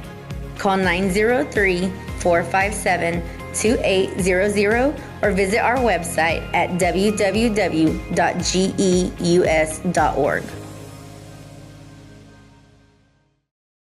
Conserving energy is important to us here at Geus. We even pay rebates when you buy energy-efficient appliances. Your conservation helps all Geus customers. In the future, we will need to build new electric generators, and this can be expensive. And with our population growing, we will need that power. That's why we give rebates for Energy Star appliances. So think about replacing your bulbs with super efficient LED bulbs or adding insulation to your attic. Together, we can help all Geus customers by doing our part. Check out our rebates online, and remember, Geus is always ready to serve and assist you in any way we can.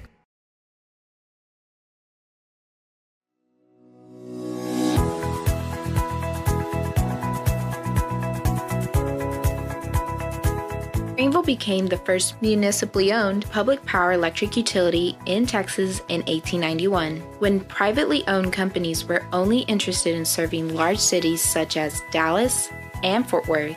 Greenville citizens took destiny into their own hands and began producing their own power. Today, more than 130 years later, Geus continues to provide this vital service to our community. Public power has a long history nationwide of supplying electricity to communities when investor-owned utilities wouldn't or couldn't provide this crucial service. The nation's 2,000-plus community-owned utilities currently supply power to millions of people in 49 states and 5 U.S. territories. The communities range in size from being very small to the largest public power system, which is owned by citizens of Los Angeles, California. San Antonio is the second largest city in the U.S. receiving public power. Municipally owned, public power utilities answer directly to their customers. Decisions are made locally by citizens of the community. Because public power utilities are owned by their communities and are not motivated by profits, rates are typically lower than investor-owned utilities and reliability is higher. Public power utilities value providing local customer services such as local offices with pay centers. Geus is a public power utility. That means your utility is community owned and not for profit. Geus is proud to be your local public power utility.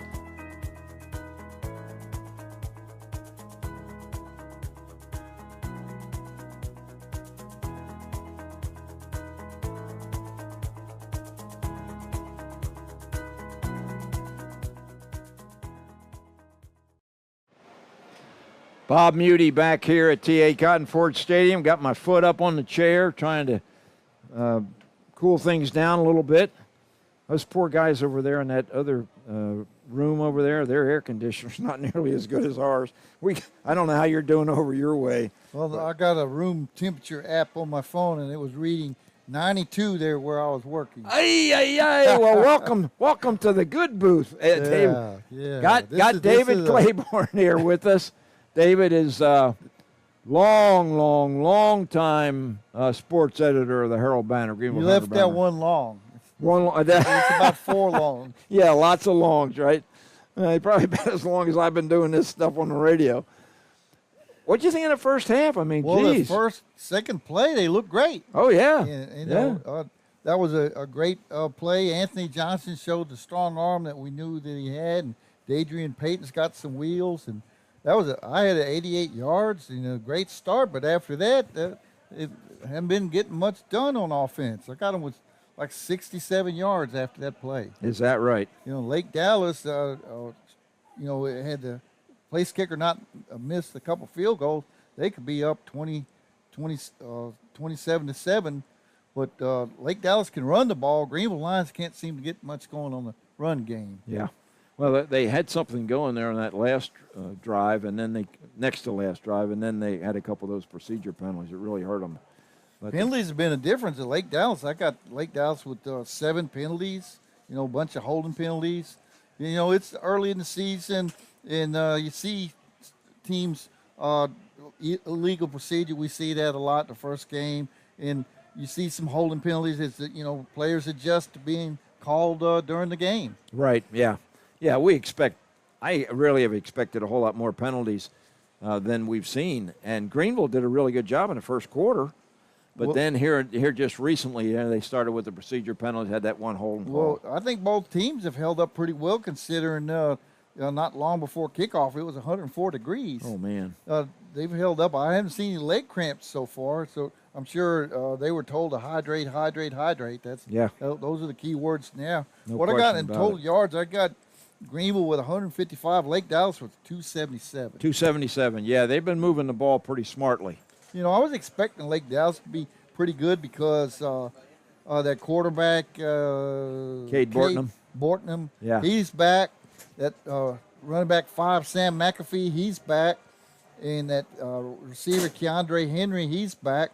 And that running back, Sam McAfee's back off a playoff team last year. Yeah, they've got some quality skilled players. There's no question about it. I was real impressed with Lake Dallas's defense last year, but they returned 5 starters, so they lost 7. I don't think they look as sound on defense, but their offense looks better than last year's offense. Yeah, to me. Well, Bortnam's a year older, and it looks like he's gained about 15 pounds. I like Anthony's arm, and he's a tough guy to bring down. I just like to see the running game help him out a little bit. I have Greg Washington with 29 yards on 8 carries, and I have I have Anthony with 26 yards on 5. That's not bad. And he had a couple losses in there, but they've just got to start moving the first down markers. Well, you just said how many carries. There wasn't that very many carries. Wasn't that many? I mean, Lake Dallas had what I see 18, 21. About 33 plays. The Lions had 21. Yeah. 14 more plays. Yeah, definitely got to gel offensively and get something going. It was interesting on the coin toss, though. The Lions didn't defer. Did you notice that? I did not notice that. Yeah, they took the ball. Hey. Took the ball and threw it deep twice, first 2 plays. Yeah. I like going after them. Hey. It's a new ball game here in town. I've watched Randy Jackson through the years, and we've seen him on the other side of the field calling plays for North Forney against the Lions. He's a good play caller. Oh yeah. And you know, when he came on board, he came on real late, and I sat down with him in first meeting with him. I told him about Anthony Johnson. I said he's got a strong arm and he's hard to get down. Yeah. And I said, and then I told him I saw him gain a lot of confidence in basketball season. He was a pretty good basketball player. He was good. And he earned first team all district. And I saw him really mature during basketball season. I figured it was going to carry over into football. He looks pretty confident back there. They just got to get some things going around him. You know, the blocking is so-so, but, you know, this is a playoff team they're playing. Yeah, yeah. And not chopped liver out there, that's for sure. I didn't think Mount Pleasant was a real strong test for him, but, you know, first scrimmage, you got to play somebody. But this is a test. This will kind of give them an indication what they got to work on, because they got the #1 team in the state coming up with Melissa. In a couple of weeks, yeah. and Lucas Lovejoy. And, you know, everybody's talking about Melissa's brand new stadium. Yeah. 35 million, what was it? 25 million? I haven't heard that. I'll be interested to that's get the over there this year. A lot of people talk about how much money they spend on their facilities, but Melissa had to do something. I think their last stadium seated 2,300. Really? You know, you're 5'8", you got to seat more than that. Well, you know, when I lived in Sherman, Melissa wasn't even around. I mean, you drive 75, you didn't even see a sign for Melissa. I remember Melissa sent their they had an elementary school and junior high, but they sent their high school kids to either McKinney or Anna, and they had a choice. And both of them said no more. That's when they built that school, and it's been a work in progress. So. Okay, David, thank you, man. Appreciate you. My we're going to pleasure. take a quick break, and then we're going to watch the Flaming Flashes, or maybe we're going to watch them right away. Go ahead, Matthew. Take it away.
Anything butter Reese's, Snickers, Butterfinger, whatever.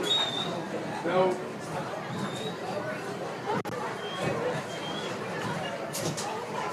Hey. Hey. Thought it was awesome.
Ladies and gentlemen, what about today's round of applause for both fans tonight? Weren't they amazing?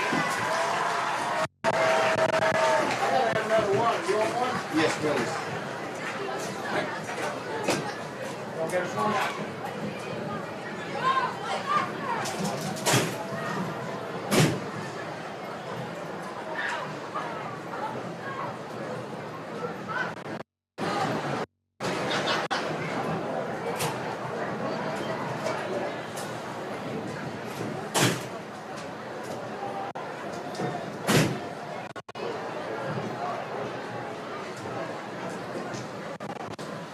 All right, and here we are wrapping up the halftime performances by the Lake Dallas Falcons and the Greenville Lions. And, the football game's been pretty good so far, and both the halftime performances by both drill teams and by both bands were also really good. And out here to the left of the press box here, we're going to have the Greenville Lions and the Lake Dallas Falcons beginning some warm-ups here to get stretched and get ready for the second half. And, we hope to see a little bit difference in the second half, a little bit more Lions scoring, a little bit less Lake Dallas scoring, but hopefully we'll just have a good game overall. It's hot. It is hot. That is definitely for sure, Bob. It's even warm in the press box, and we got some AC up here. Yeah, I tell you what, it feels really good in here compared to standing out there waiting for that elevator. Yes, sir. And the men's room was like an oven. Oh, yeah. I mean. So, anyway, guys got to do what he's got to do. But, we got both teams in the north end zone kind of getting loose.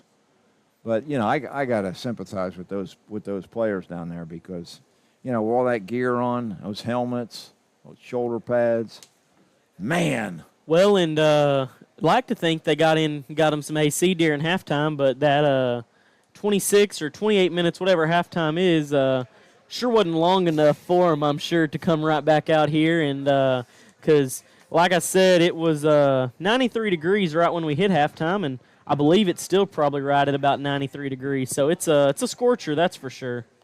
Well, we can confirm the fact that the final extra point by Mitchell White for Lake Dallas was good. So the score at halftime was 21-7 in favor of the Falcons. The Lions did receive the opening kickoff, so it'll be Lake Dallas starting the third quarter with the possession of the ball. And let's see if the defense for the Lions can find a way to stop Cade Bortnam and his stable of running backs. Yeah, those two guys have been running all night long, and it sure would be nice to see the Lions put a stop to that for a little while at least.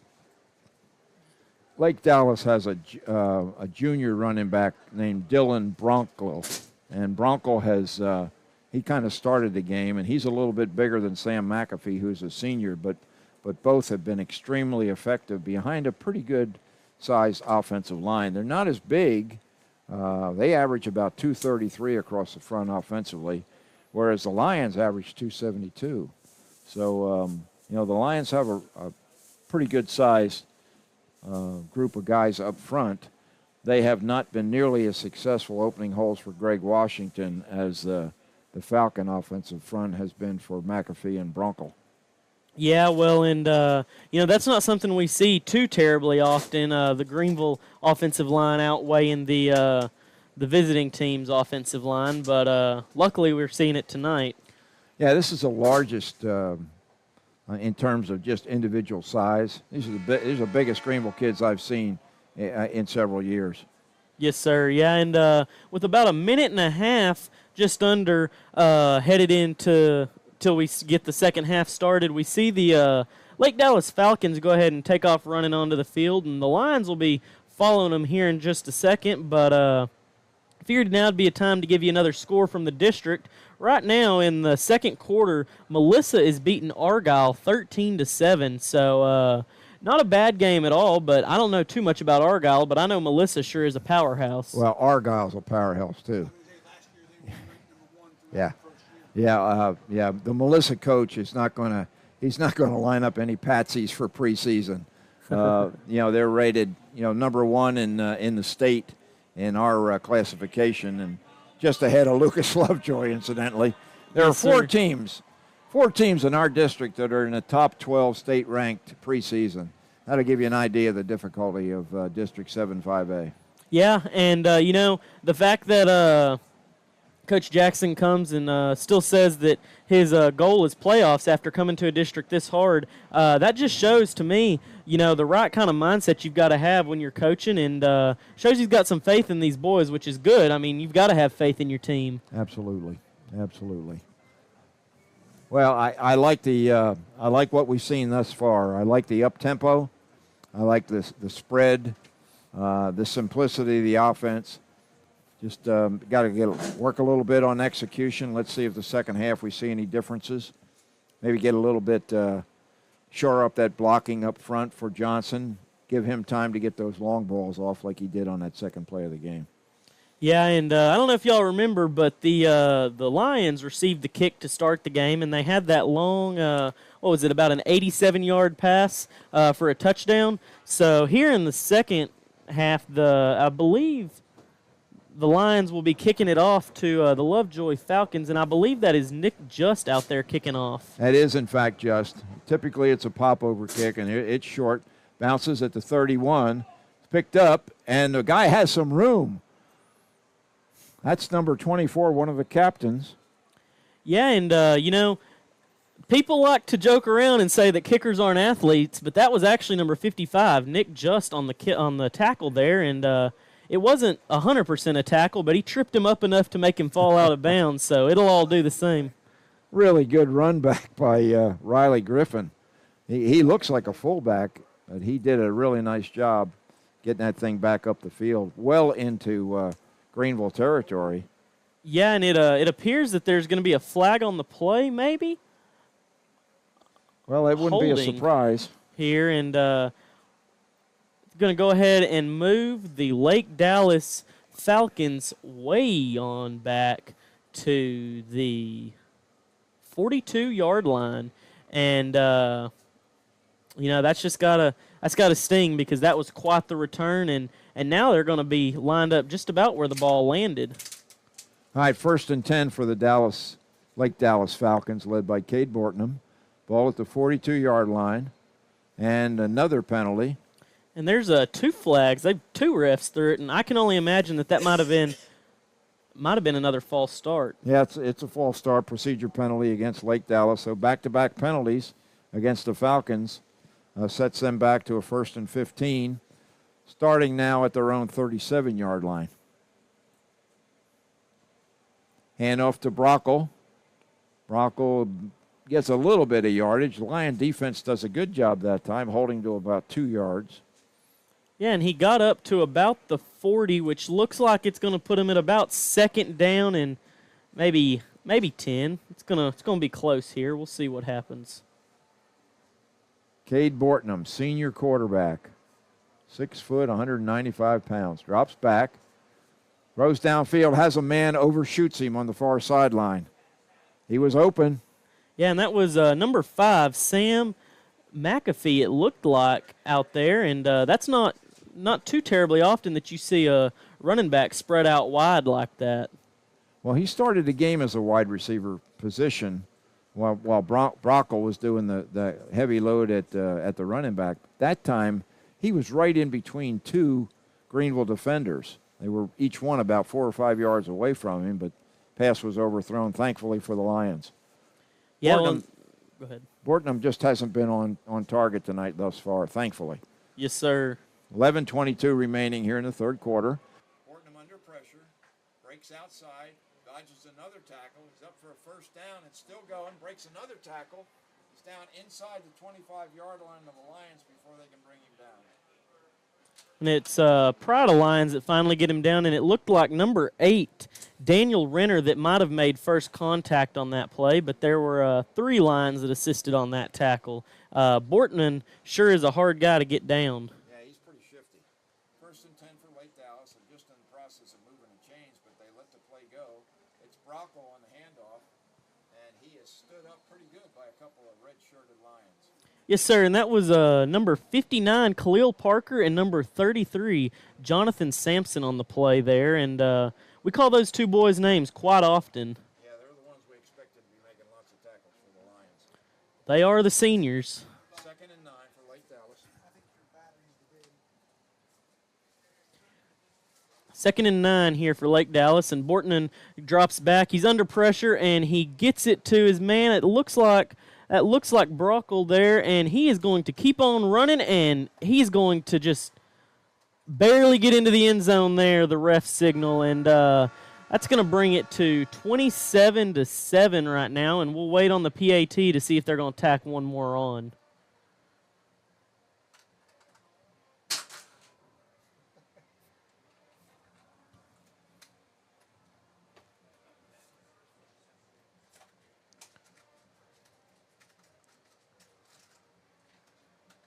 And Bortman holds the snap, and the kick is up, and it is good by number 29, White. And I believe that makes 4 extra points he's hit. He's missed a couple field goals tonight, but he's been right on the money when it comes to these extra points. And that was Bentley Love doing the play-by-play for the first time here in the booth. My battery wore down, and Bentley just took right over. But really, really good run by Brockle, and the Lions just having a lot of trouble bringing him down. They are, and when you look at Brockle, he is 6 foot 175, so he's not the biggest guy. I mean, he's pretty tall, but 175 is not too big, and he's real shifty when he gets there. He can move his way through the line of scrimmage, finds the gaps well, but he's hard to bring down an open field. Lions are hoping for maybe a big return. It's kind of historically been one of the aspects of the Greenville Lion teams. They got great speed, and possibly either Williams or Hale can do something with his kickoff, because they've been, White's been getting it. He's been getting it down there inside the 5-yard line, and I believe that's number 2 and number 4 down there standing inside the 5-yard line waiting for this kick from Mitchell White. 28-7, 10-10 remaining here in the third quarter. Falcons trying to get away from the Lions on this one. White's approach, kicks it deep, actually not quite so deep, and a fair catch is called for at the 18-yard line by one of the up men.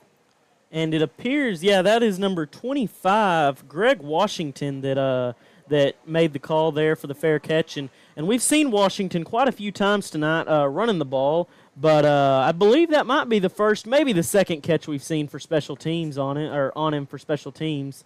But Washington, he sure is a pretty good athlete, standing at 5'10", weighing in at 205, and he's just a junior, so we'll get to watch him next year too. Yeah, he's in the backfield, lined up right now next to Anthony Johnson, the senior quarterback. They spot the ball at the 20. 1st and 10 for the Lions. Handoff to Washington. He bounces off a tackler, stiff arms another, and makes his way up to about the 29-yard line. Yeah, and the Lions ran the jumbo set there on the left side, had a couple extra linemen there, and and it looks like there's an injury on the play. That is, I think that's Dadrian Payton. He was out front blocking for Washington, and I think he got rolled up on. Yeah, number 10, Dadrian Payton there, and you hate to see something like that because he's had a great game so far, mainly that first catch. Yeah, hopefully Payton will be okay. Looks like maybe he just twisted an ankle. 2nd, and we'll call it 6 for the Lions. Ball's dropped. Johnson picks it up. He's trying to make something out of it. He's got some room coming to his left, and he runs out of bounds at about the 30-yard line, so he'll actually pick up a little bit of yardage. Nice job by Johnson to kind of ad-lib there. Yeah, and that's tough to do, but I think we've seen, that might be the second time we've seen him do it, and when you have a quarterback that's as mobile as Johnson, it's not that big of a deal because he can get it and he can keep on moving with it if he can get enough protection long enough. Caleb Hale's in there at receiver now. He's split on the far side, and there's a procedure penalty coming up against the Lions. So, the up-tempo offense is, and now they pick up the flag. So, no, wait a minute. No, they're going to mark it off. With the up-tempo offense, the linemen have to get set quickly, and apparently they're having trouble adapting to the speed at which Coach Jackson is calling the plays into Johnson. Okay, so Michael shifts over to strong left. Washington to Johnson's left. Fakes to Johnson. He's going to go deep.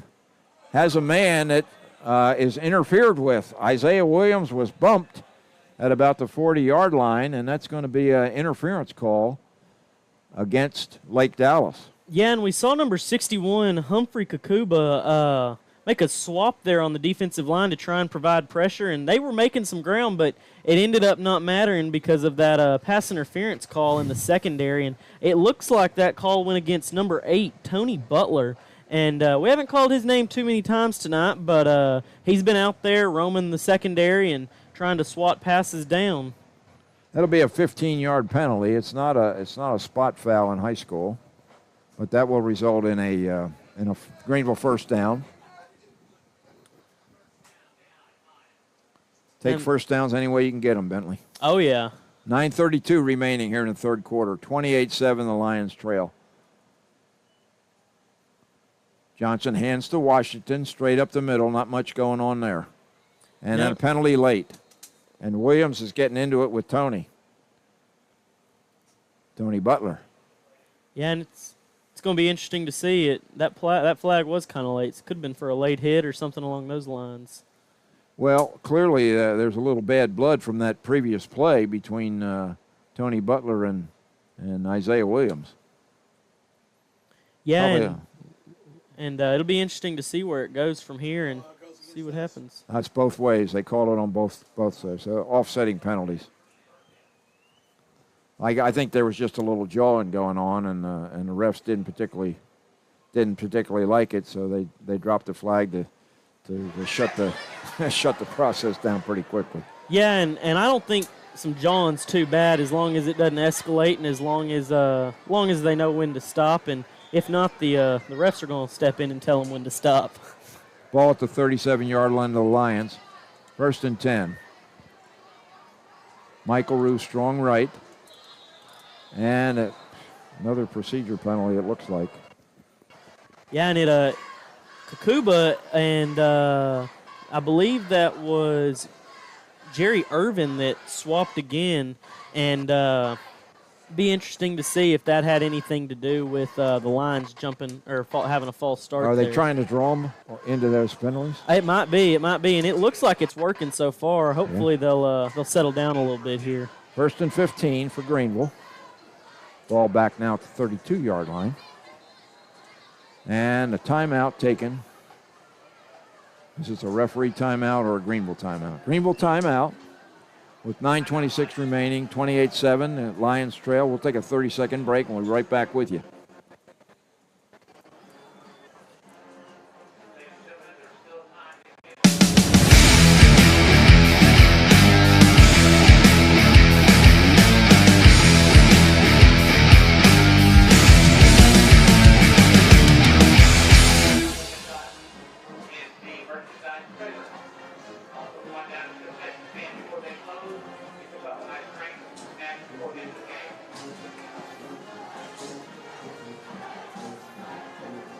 So you figure those guys in the black shirts were JV players?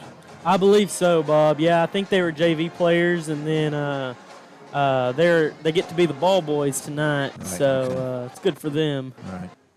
That number 4 down there in the black, that's Ethan Brand. He's the JV quarterback for the Lions. Okay.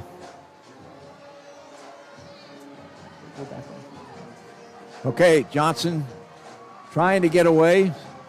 He's just scrambling around back there, Bentley. Goodness gracious. And now he's back to his own 10-yard line. He's brought down at the 8-yard line.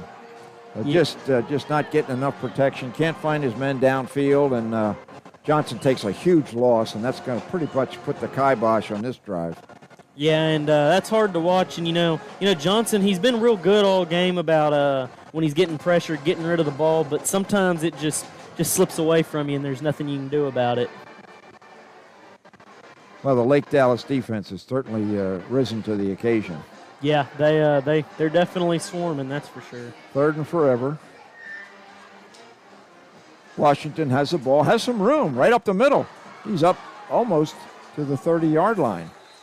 Of course, he's still about 20 yards short of the first down to gain, the line to gain, but going to bring up a punt formation. Yeah, and he ran pretty much through Jalen Brooks there, number 2 for the Falcons, but he was able to grab him and drag him down with him. So it all worked out for the Falcons there. Edwin Garcia in punt formation for the Lions. A couple of late replacements. Garcia standing at his own 16-yard line. High snap, but he gets the kickoff. It's a low kick. It's going to bounce at the 40. Taken there by a number 3. He fumbles the ball, and he's brought down with a hard tackle at his own 43-yard line. And it looked like it was number 5, Kendrick Blakely, making the initial contact on that play. And Blakely, you got to watch out for him. He seems to be getting near the ball pretty dang often. Xavier Rodriguez with the return there, and he lost the handle and was fortunate enough that it bounced right back up to him.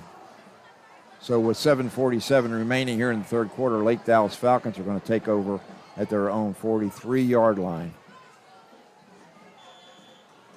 Lion defense struggling right now to contain a very taunted Falcon offense. And there's a handoff to McAfee, and McAfee's forward for about 5 yards. Yeah, and he's brought down by number 63, Tommy Stretch. And, again, you know, we were calling Mario Valentine's name a lot early on, but Stretch has been in place of him for quite a while, and Stretch is making some good plays. The Lions have got some pretty good depth there at defensive tackle. 2nd and 5. Man in motion. Handoff to McAfee going around the left side. Bumped hard, breaks away, and then is dragged down for a loss of about 5 yards. Yeah, and he was taken down by number 59, Khalil Parker, and there's something on the field. I can't tell if that was somebody's towel or something that fell off or if that's a flag on the field, but we'll find out here in just a second. Right over there. Referee is it's a holding call against Lake Dallas. Yeah, but I imagine they'll decline that one anyway.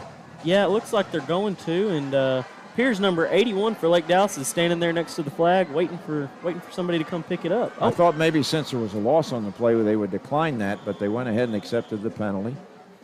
That's kind of curious. I guess the yardage for the hold must have been a greater take back than the penalty yardage. Yeah, clearly, yeah. Ball sitting at the 38-yard line of Lake Dallas. 2nd down. We'll call it 15 to go. Bortnam finds a man. It's McAfee out to the right, and he's got some room. He's at midfield, bumped out of bounds. Hard tackle there by Renner. Yes, sir, Renner, and that's got to get him up to about 5 tackles for the night, and that's pretty good for him, Renner in the secondary. And again, Renner's just a junior, so bright future for the young guy. That little flare pass has been pretty effective going to the running backs, and that's a 15-yard pickup just real quick for McAfee. 1st and 10, Lake Dallas inside Greenville territory at the 47-yard line. Handoff this time. We have a new running back in now. The scat back, breaks a tackle, trying to get around the left side, gets back to the line of scrimmage. Yeah, and that's number 28, Travis Brewer, and I believe that's his 2nd carry we've seen of the night, and neither one of them have gone very far. However, there is a flag on the play, and it looks like it's going to be holding on the Lake Dallas Falcons, and I'd imagine the Lions would accept that, and it's going to move them back some yardage. I don't think Coach Young is particularly thrilled with the number of penalties that his Falcons have had tonight, so there's going to be a lot of work on the execution during the practice sessions this week over in Lake Dallas. Oh yeah, no doubt. That'll be a big problem they've got to address because this is a good ball team here, and the penalties have been what's killing them. 1st and 20 for Lake Dallas. Handoff this time to the running back, and it's McAfee again, and he's run out of bounds inside Greenville territory at about the 45-yard line. Pickup of about 12 yards. And that was number 14, Deshaun Akperero, on the play there and tackling him and forcing him out of bounds. And Deshaun's a 6 foot, 185 senior for the Lions. One of those easy to pronounce names. Yes, sir. All right, 2nd, we'll call it 8 for Lake Dallas. Fake to the running back. Parker puts pressure on Bortnam, but Bortnam gets it away, and he finds his man downfield for yet another Lake Dallas first down. Yeah, and that was Jaden Johnson with the initial contact there, and looked like he kind of tried to just run into him and force him down, and it didn't quite work, but him and another line got over there quick and got him down, so it was all good. Khalil Parker very nearly had a sack on Bortnam that time. He did. First down, Falcons. Hand off to McAfee, off left guard. Lions do a pretty good job that time, holding the short gain. Yeah, and that was, I believe, number 33, Jonathan Sampson again, and but number 70, Mario, Valentine almost busted through the line, but it was 33 Sampson that made the play there. Interesting defensive formation that Coach Jackson uses. He uses a three-man defensive line with 5 linebackers and then 3 deep guys. So it's a really different alignment. And those 3 down linemen got plenty of work to do. 2nd and 9.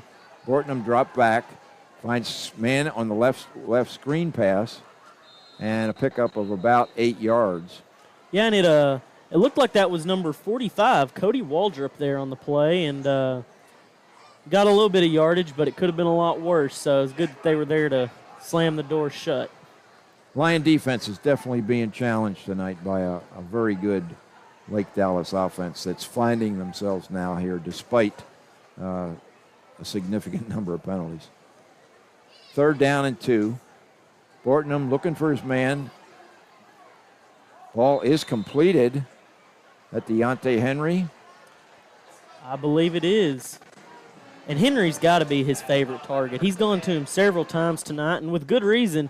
Henry stands in at 6'3", 190, so he's a real good athlete running down the sidelines.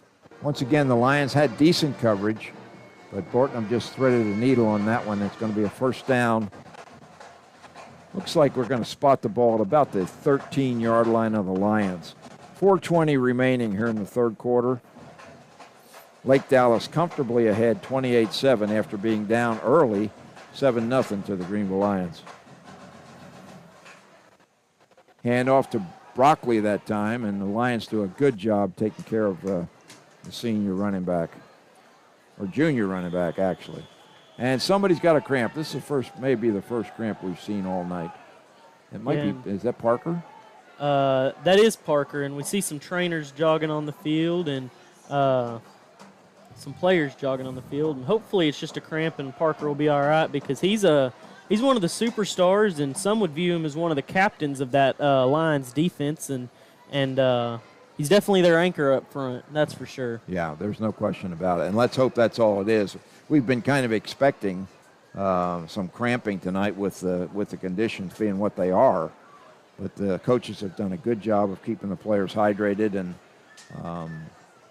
but we'll see if Khalil is able to get up, and let's hope that's not some kind of a serious season-ending injury. That's the worst thing that could happen for the Lions at this point.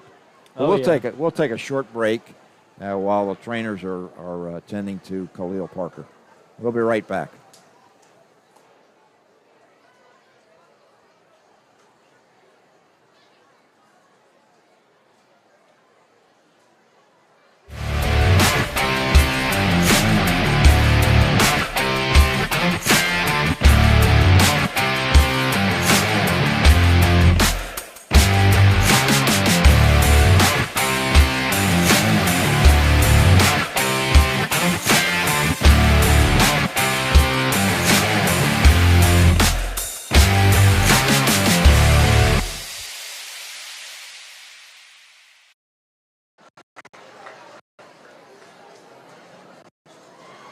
And we see Parker limping off the field here, but walking off under his own power, so that's always a good sign. And I don't know if y'all saw this, but as he was walking off, he was kind of raising his arms towards his teammates in the crowd, trying to pump him up a little bit. So hopefully he'll be all right, and we might see him again tonight. Not too sure about that, but hopefully we will with just a hair under 4 minutes left in the third quarter. So there's still plenty of game left to play. Yeah, Khalil was drinking something out of the water bottle as he was walking off the field, trying to get hydrated, take care of those cramps. Clock is running, 3:45 here remaining in the third quarter.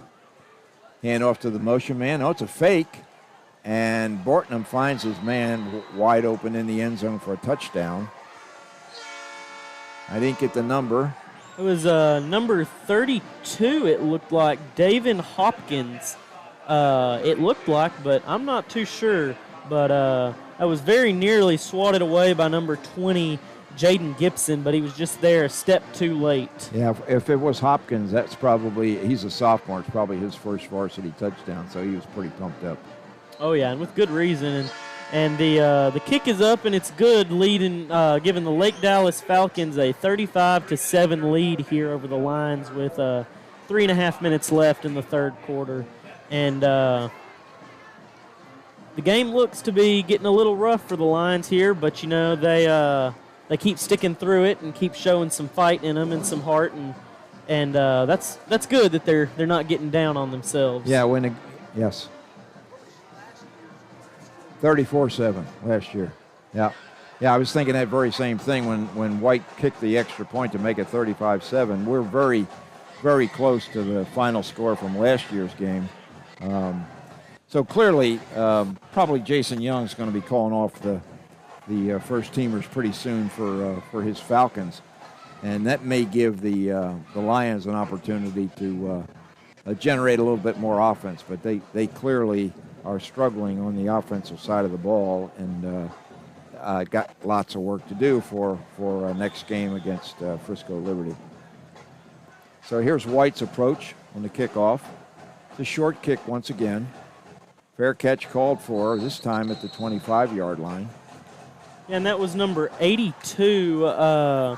Big Nathan. I believe, yeah, Nathan, the tight end, 6'4", that called for the fair catch and made the catch there. We're going to go with Michael because, we've seen the printout, and it looks like it's Michell and not Mitchell. So we'll go with Michael, and that's the best we can do with what we've been given.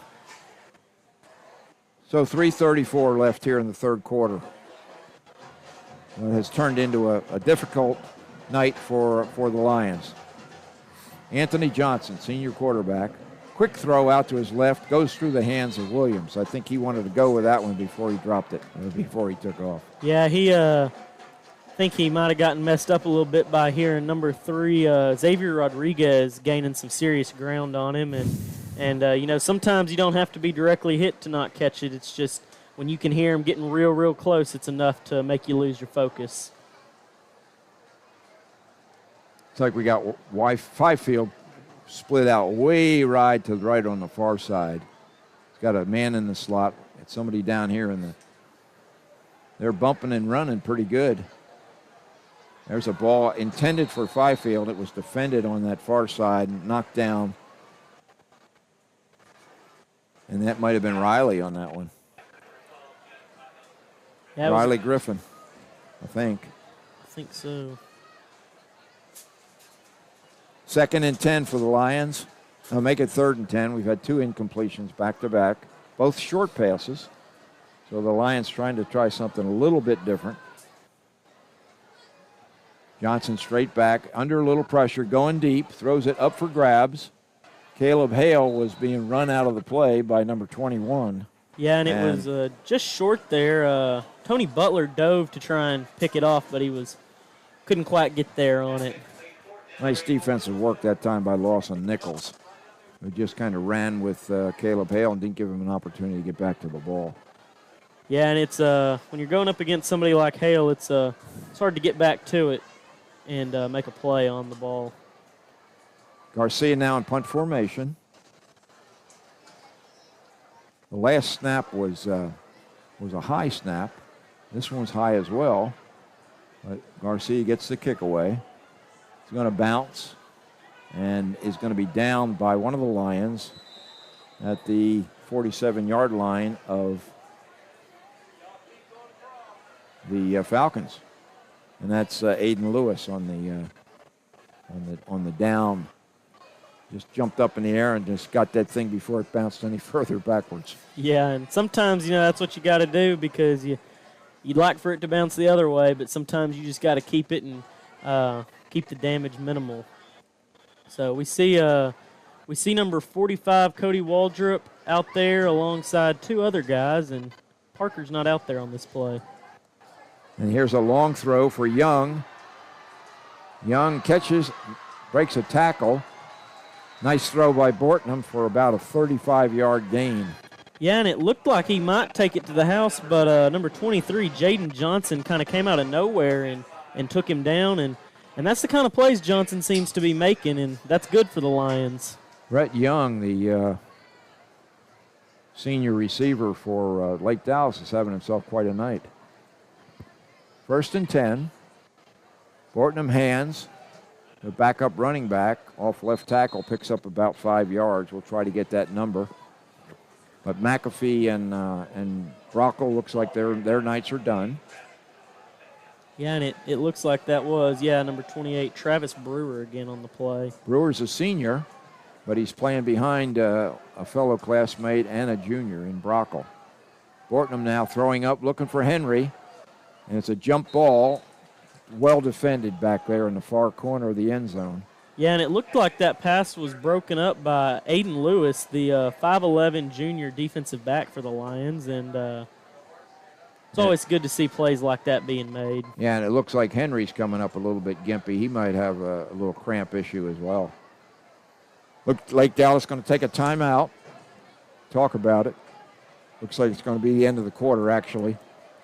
So with three quarters in the books, Falcons are comfortably ahead, 35-7 over the Greenville Lions, and on the doorstep of possibly putting up another score. We'll be back in about a minute after we hear more from some of Matthew's good spots.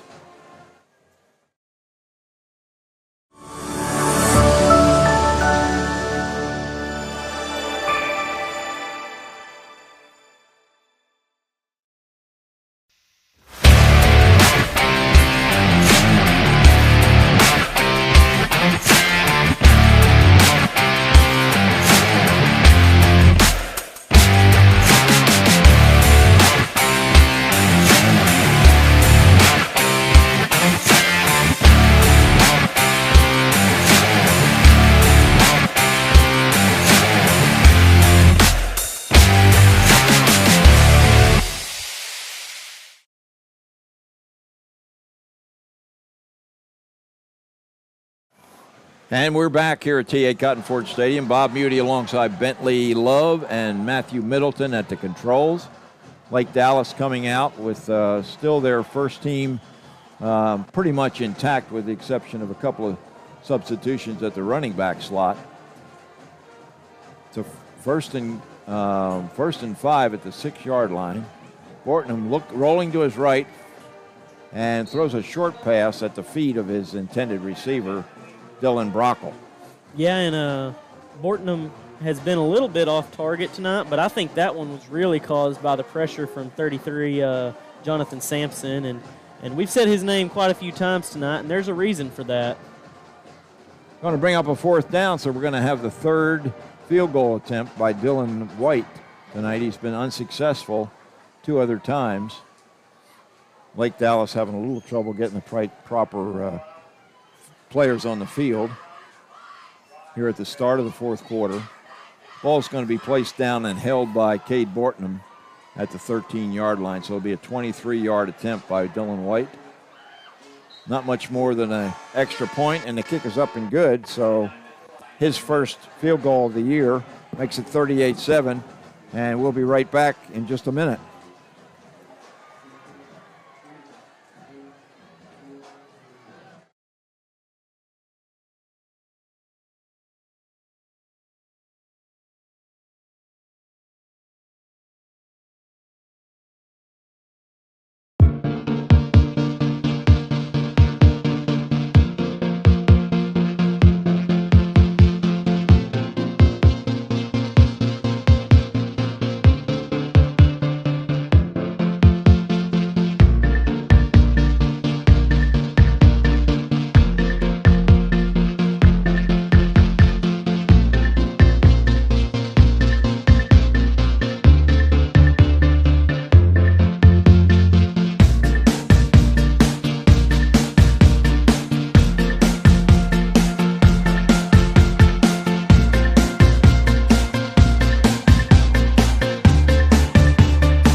All right, we are back. Here's the kickoff.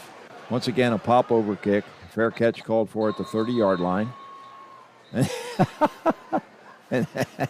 That's interesting. Guy just started to run, too. Pretty cool. Yeah, and that was number 15, Tyler Trexel on the catch there.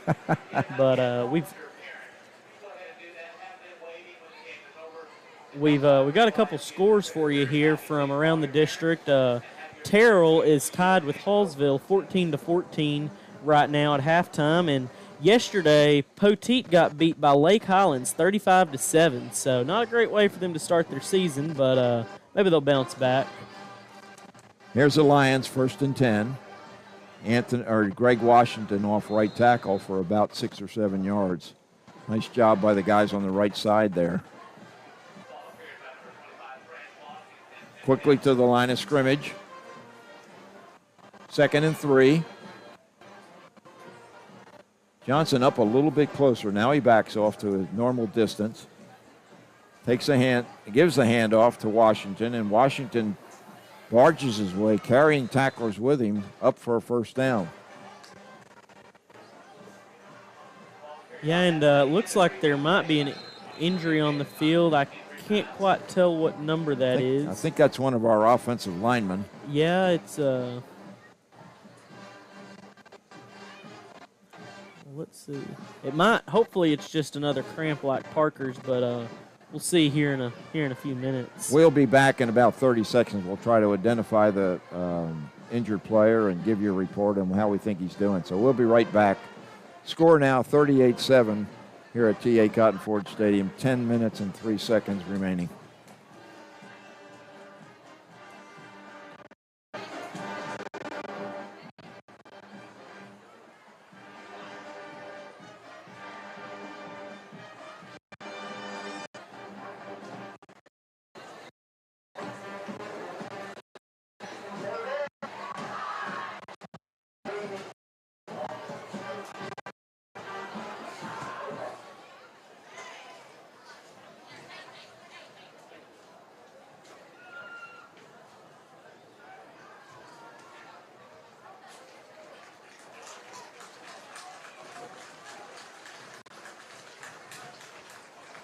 Yeah. And Isaiah Wells. That was number 79, Isaiah Wells there getting injured, and he's being helped off the field, so not the best sign, but hopefully he'll be all right, and might not run him out there anymore this game, but hopefully he'll be all right for next week's game. Seems to be ambulating pretty well under his own power, and I thought it was going to be more serious than that. Okay, Lions back in business, 1st and 10. Johnson, quick pass to Fifield. And reception is made for about a pickup of 4 yards before Fifield is swallowed up by 2 Lake Dallas cornerbacks. Yeah, and on that play there, it was number 27, Peyton Stewart, and number 22, Lincoln Snyder for the Falcons making that tackle. Second, we'll call it 4. Washington with a handoff has a first down and more. On the far sideline, he's pushed out of bounds by 3 white-shirted Lake Dallas Falcons. Nice run by Washington. Yeah, and that's, even though it's late in the game and the score's getting kind of up there, that's the kind of runs you like to see from guys like Washington, and hope to see those more and more earlier in the game, but it shows some good improvement for the young guy. That actually might have been Jaden Johnson. I miscalled that. Washington just came into the game, replaced Johnson, so that was Jaden Johnson on the run. And this time it's Anthony Johnson following Greg Washington up the hole. Nobody touched Washington, and nobody touched Johnson for quite a while. He picked up about 20 yards. What an interesting play that was. And we got another offensive lineman limping back to get into the setup. There is no huddle in this game, folks. It's get to the line of scrimmage and snap the ball. And here we go again. Greg Washington this time. The defender beats the block by I think that's Medina, who came up a little bit gimpy, and he just couldn't get his block together because he can't get his footing. Yeah, and that was number 19, the sophomore, Terrence Livingston, on the play there. And I don't know that we've called his name more than maybe once tonight, but that was a pretty big play there by Livingston. 2nd and 11 after that loss. Handoff to Washington this time. A very short gain off the left side. That'll bring up a 3rd and long. Ball be placed inside the 20-yard line of Lake Dallas with 7:52 remaining and the clock winding. 38-7 is the score in favor of Lake Dallas. Anthony Johnson, 5 yards deep, takes a snap, drops back. Now he's going to run it. Little quarterback draw action. Now he's looking for somebody. Throws it downfield. Was it intercepted? Yes. And he was looking for Fifield there on that play, but Falcons player came over and was able to snag it from him, and he got to the sideline so quick I can't quite tell who that was, but it was a good play by that young man. So that ends the Lions drive with the interception in the end zone. Ball comes out to the 20-yard line. Lake Dallas will take over there and have a first down. We'll see if Bortnam's night is over. We might see his backup, Jack Bryant, who wears number 12. So we'll check and see if indeed Bryant is in the game, and I think I do see him now in the backfield with McAfee. So Jack Bryant takes over. He's a junior quarterback, 6 foot, 175. He hands to McAfee. McAfee breaks a couple tackles and moves downfield for about a 3-yard pickup. Yeah, and, with Bortnam being a senior this year, you can kind of probably imagine that Brian will probably be the starter next year. So be interesting to see how he does tonight and how he does next season. Well, with the quality of their offense, they're probably going to win lots of games, and they may win by some lopsided scores like tonight. So Brian will probably get plenty of action. 2nd and 8. McAfee moves to Bryant's left. Bryant takes a snap, fakes the handoff, keeps it himself around the right side. He's got good yardage, and I think he's going to move the chains.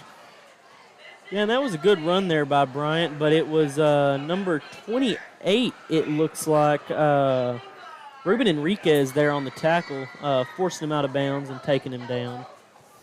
You know, I don't know what the stats are in terms of time of possession tonight, but it's got to be heavily in favor of the Lake Dallas team because they've just had the ball, seems like, forever tonight. And that Greenville Lion defense has really been pushed to the limits. On a hot night, you can understand why they're giving up some points. There's a handoff. And that might be at number 28. I believe so, yeah. Travis Brewer. Yeah, and he was forced out of bounds by number 3, Aiden Lewis, on the play. And yeah, Bob, you're right. It is a hot one, and the longer you're out on the field, the more you're going to struggle. And those Lions defenders have seen plenty of playing time tonight. That's for sure.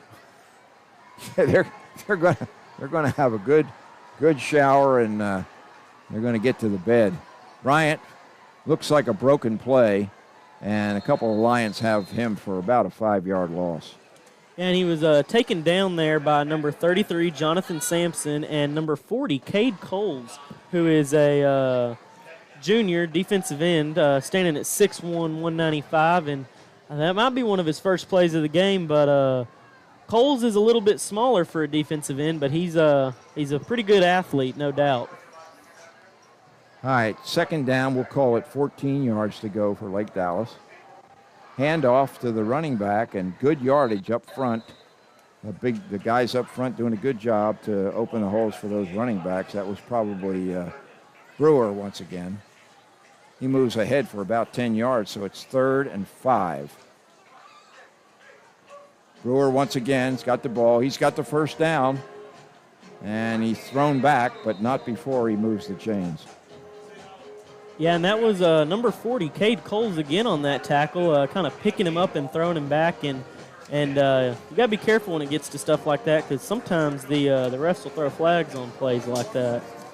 If you get a little too you would hope that the frustration doesn't set in for the Lions, that they continue to just play hard but play clean. And I'm sure that's something that Coach Jackson has preached to them since he's been here, which is not very. Of course. Yeah. 3:33, clock running here in the final quarter of this one. Once again, another handoff. Pickup of about 3 yards, probably for Brewer. Brewer's a senior running back, but he's getting plenty of work tonight. Yeah, and that was number 60, Josh Brock, and number 15, Tyler Trexel, again on the play. And haven't called their names too many times, but they've been making a difference, applying pressure and bringing guys down as much as they can. And the Lions are getting to use a lot of people tonight too, so that's a good thing. Coaches are getting to see what people can do. Not just the guys that are starting. Coach Sellers is running people off and on the field just about every other play, just to give people an opportunity to get a little playing time, hit somebody. Yeah, well, and with the new coach Jackson coming in, it's good to get as much playing time because you can learn something about players. But being here only 2 weeks, it's good to see a bunch of different guys in game. Hand off to Brewer. Brewer is taken down after a pickup of about 6 yards. Moves and chains once again. Lake Dallas just consistently able to convert these first downs with 2 or 3 plays. 2 minutes remaining. I would think Coach Young would be, of course, when you got backup players out there, they want to perform, they want to score. You don't want to run up the score, but the guys on the field want to score. So. Oh yeah, for sure. I'm sure Brewer would love to get a touchdown. Yeah, and I can imagine that we probably won't see Bryant throw it maybe more than maybe once tonight, because they'd like to keep the ball on the ground and keep the clock moving and try and run it out here and see if they can keep the Lions from getting another possession tonight. Folks, I think Coach Young is going into the victory formation. He's going to let this clock just run out, and that's a really sportsmanlike thing to do, as far as I'm concerned. We got Keontae Henry, about 15 yards deep, and they're just going to take a knee. Bill Belichick, well, I'm not in his league, for clearly. Yeah, Matthew just said Bill Belichick wouldn't agree. He'd want to go for another score. But I really appreciate what Jason Young is doing here, because he's telling his players, look, this team from Greenville has fought hard, and they're up against it with having to work with a brand new coach for just 2 weeks, only having one scrimmage. So we're not going to lay them, make it that much worse. We've already got 38 points on the board. Hey, let's just take it to the house and shake hands and say, hey. And it's a class act, and it's the right way to do it, especially at this level, because you got to remember these guys aren't full-grown adults yet. They're still kids, just learning about the game. Yeah, Jackson and Young meeting at midfield, and Jackson's probably expressing his appreciation to Young for that activity right there at the end of the game. Yeah, and Jackson, he's got quite the resume. He's a good coach, and the Lions are going to get some wins this season, and Jackson's going to do some good stuff here. But it's hard to do much when you've only been here 2 weeks. So. Yeah, it was clearly a tough night on the sideline for Randy Jackson. He probably hadn't been on this side of a 38-7 score very frequently. But he knew going in that it was going to be a tough night, because this is a good football team from Lake Dallas. Yeah. And,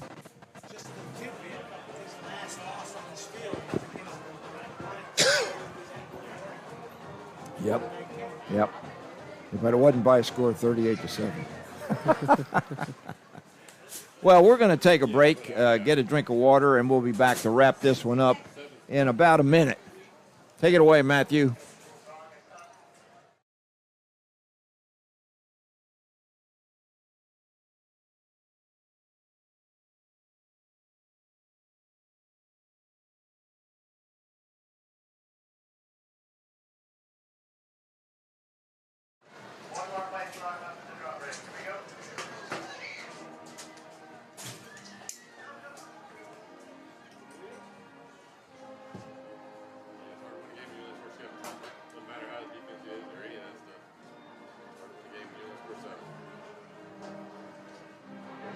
take on that. You know, everybody talks about soccer being a non-high-scoring game. I watched this comedian the other day that he said, you know, everybody talks about football scores being really, really high, but if you count them, it was 5-1. he was a lot funnier. For soccer.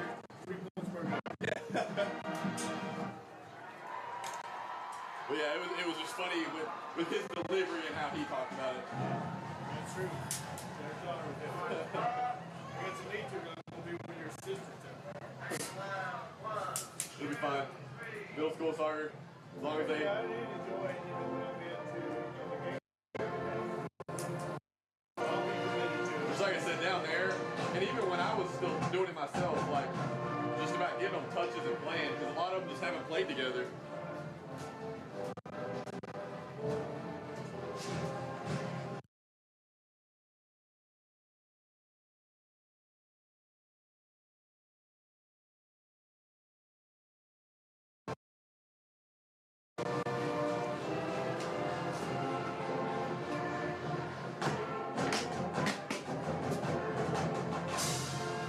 Okay, you can see from the video the Greenville High School students lined up along the sidelines to the school song. Bentley's got a few scores from us around the district. One big surprise. Yeah, and you know, the Lions are in a pretty tough district this season as well as they were last season. And one of the powerhouses they played against last year was Crandall High School, but in a bit of a shocking matchup. Crandall is actually down in the fourth quarter to Forney, 57-3, and I don't think any of us saw that coming. I mean, Forney's got a pretty good ball club over there, but 57-3—that's a pretty big blow.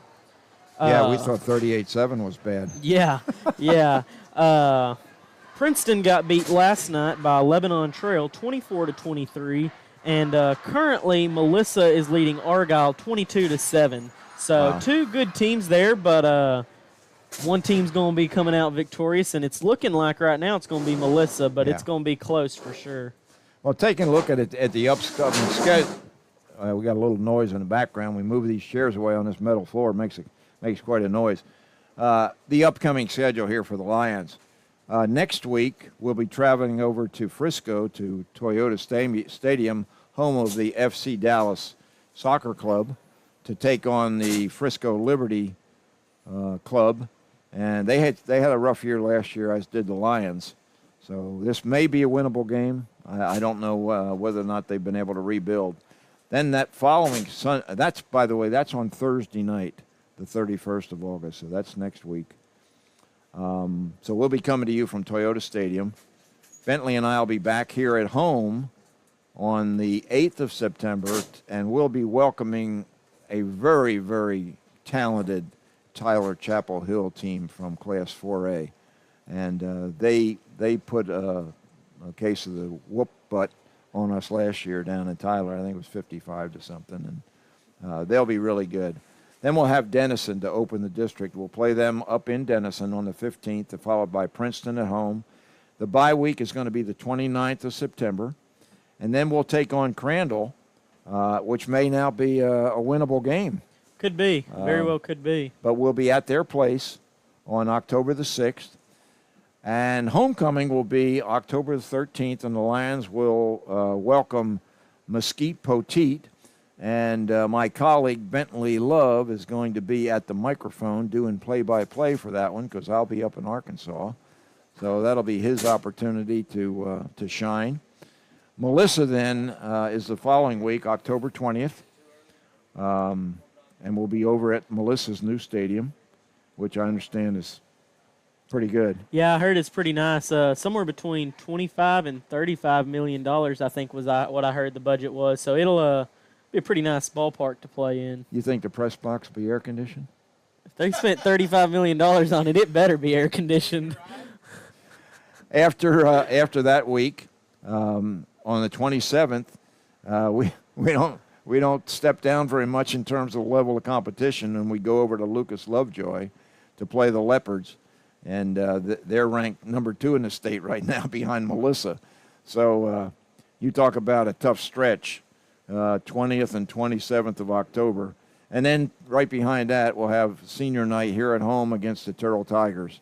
And I'll tell you what, Marvin Sudbury Jr. and Marvin Sudbury Sr. have got that Turtle Tiger team on the upswing big time. Yeah, no doubt. The Tigers are good, and it'll definitely be a battle of the big cats that night. And hopefully the Lions will be able to run with them. But that Terrell team, man, they seem to be pretty dang good. Yeah, they got a running back named Chase Bingham, and he is we watched him last year, and I was just really impressed. They have a nice team all the way around. They got a good young quarterback, and they're fun to watch. And I'm sure Sudbury's coaching them up pretty good down there. Getting back to this one real quickly, the Lions drop at 38-7. They do score first on an 88-yard touchdown completion from Anthony Johnson to Dadrian Payton, but that was pretty much all she wrote as far as the Lion offense. And they lose to the Lake Dallas Falcons by a score of 38-7. So for Matthew Middleton, Bentley Love, I'm Bob Muty saying good night, everybody. This video has been brought to you by Geus. Geus is your community-owned provider for electric, internet, cable TV, and true local programming.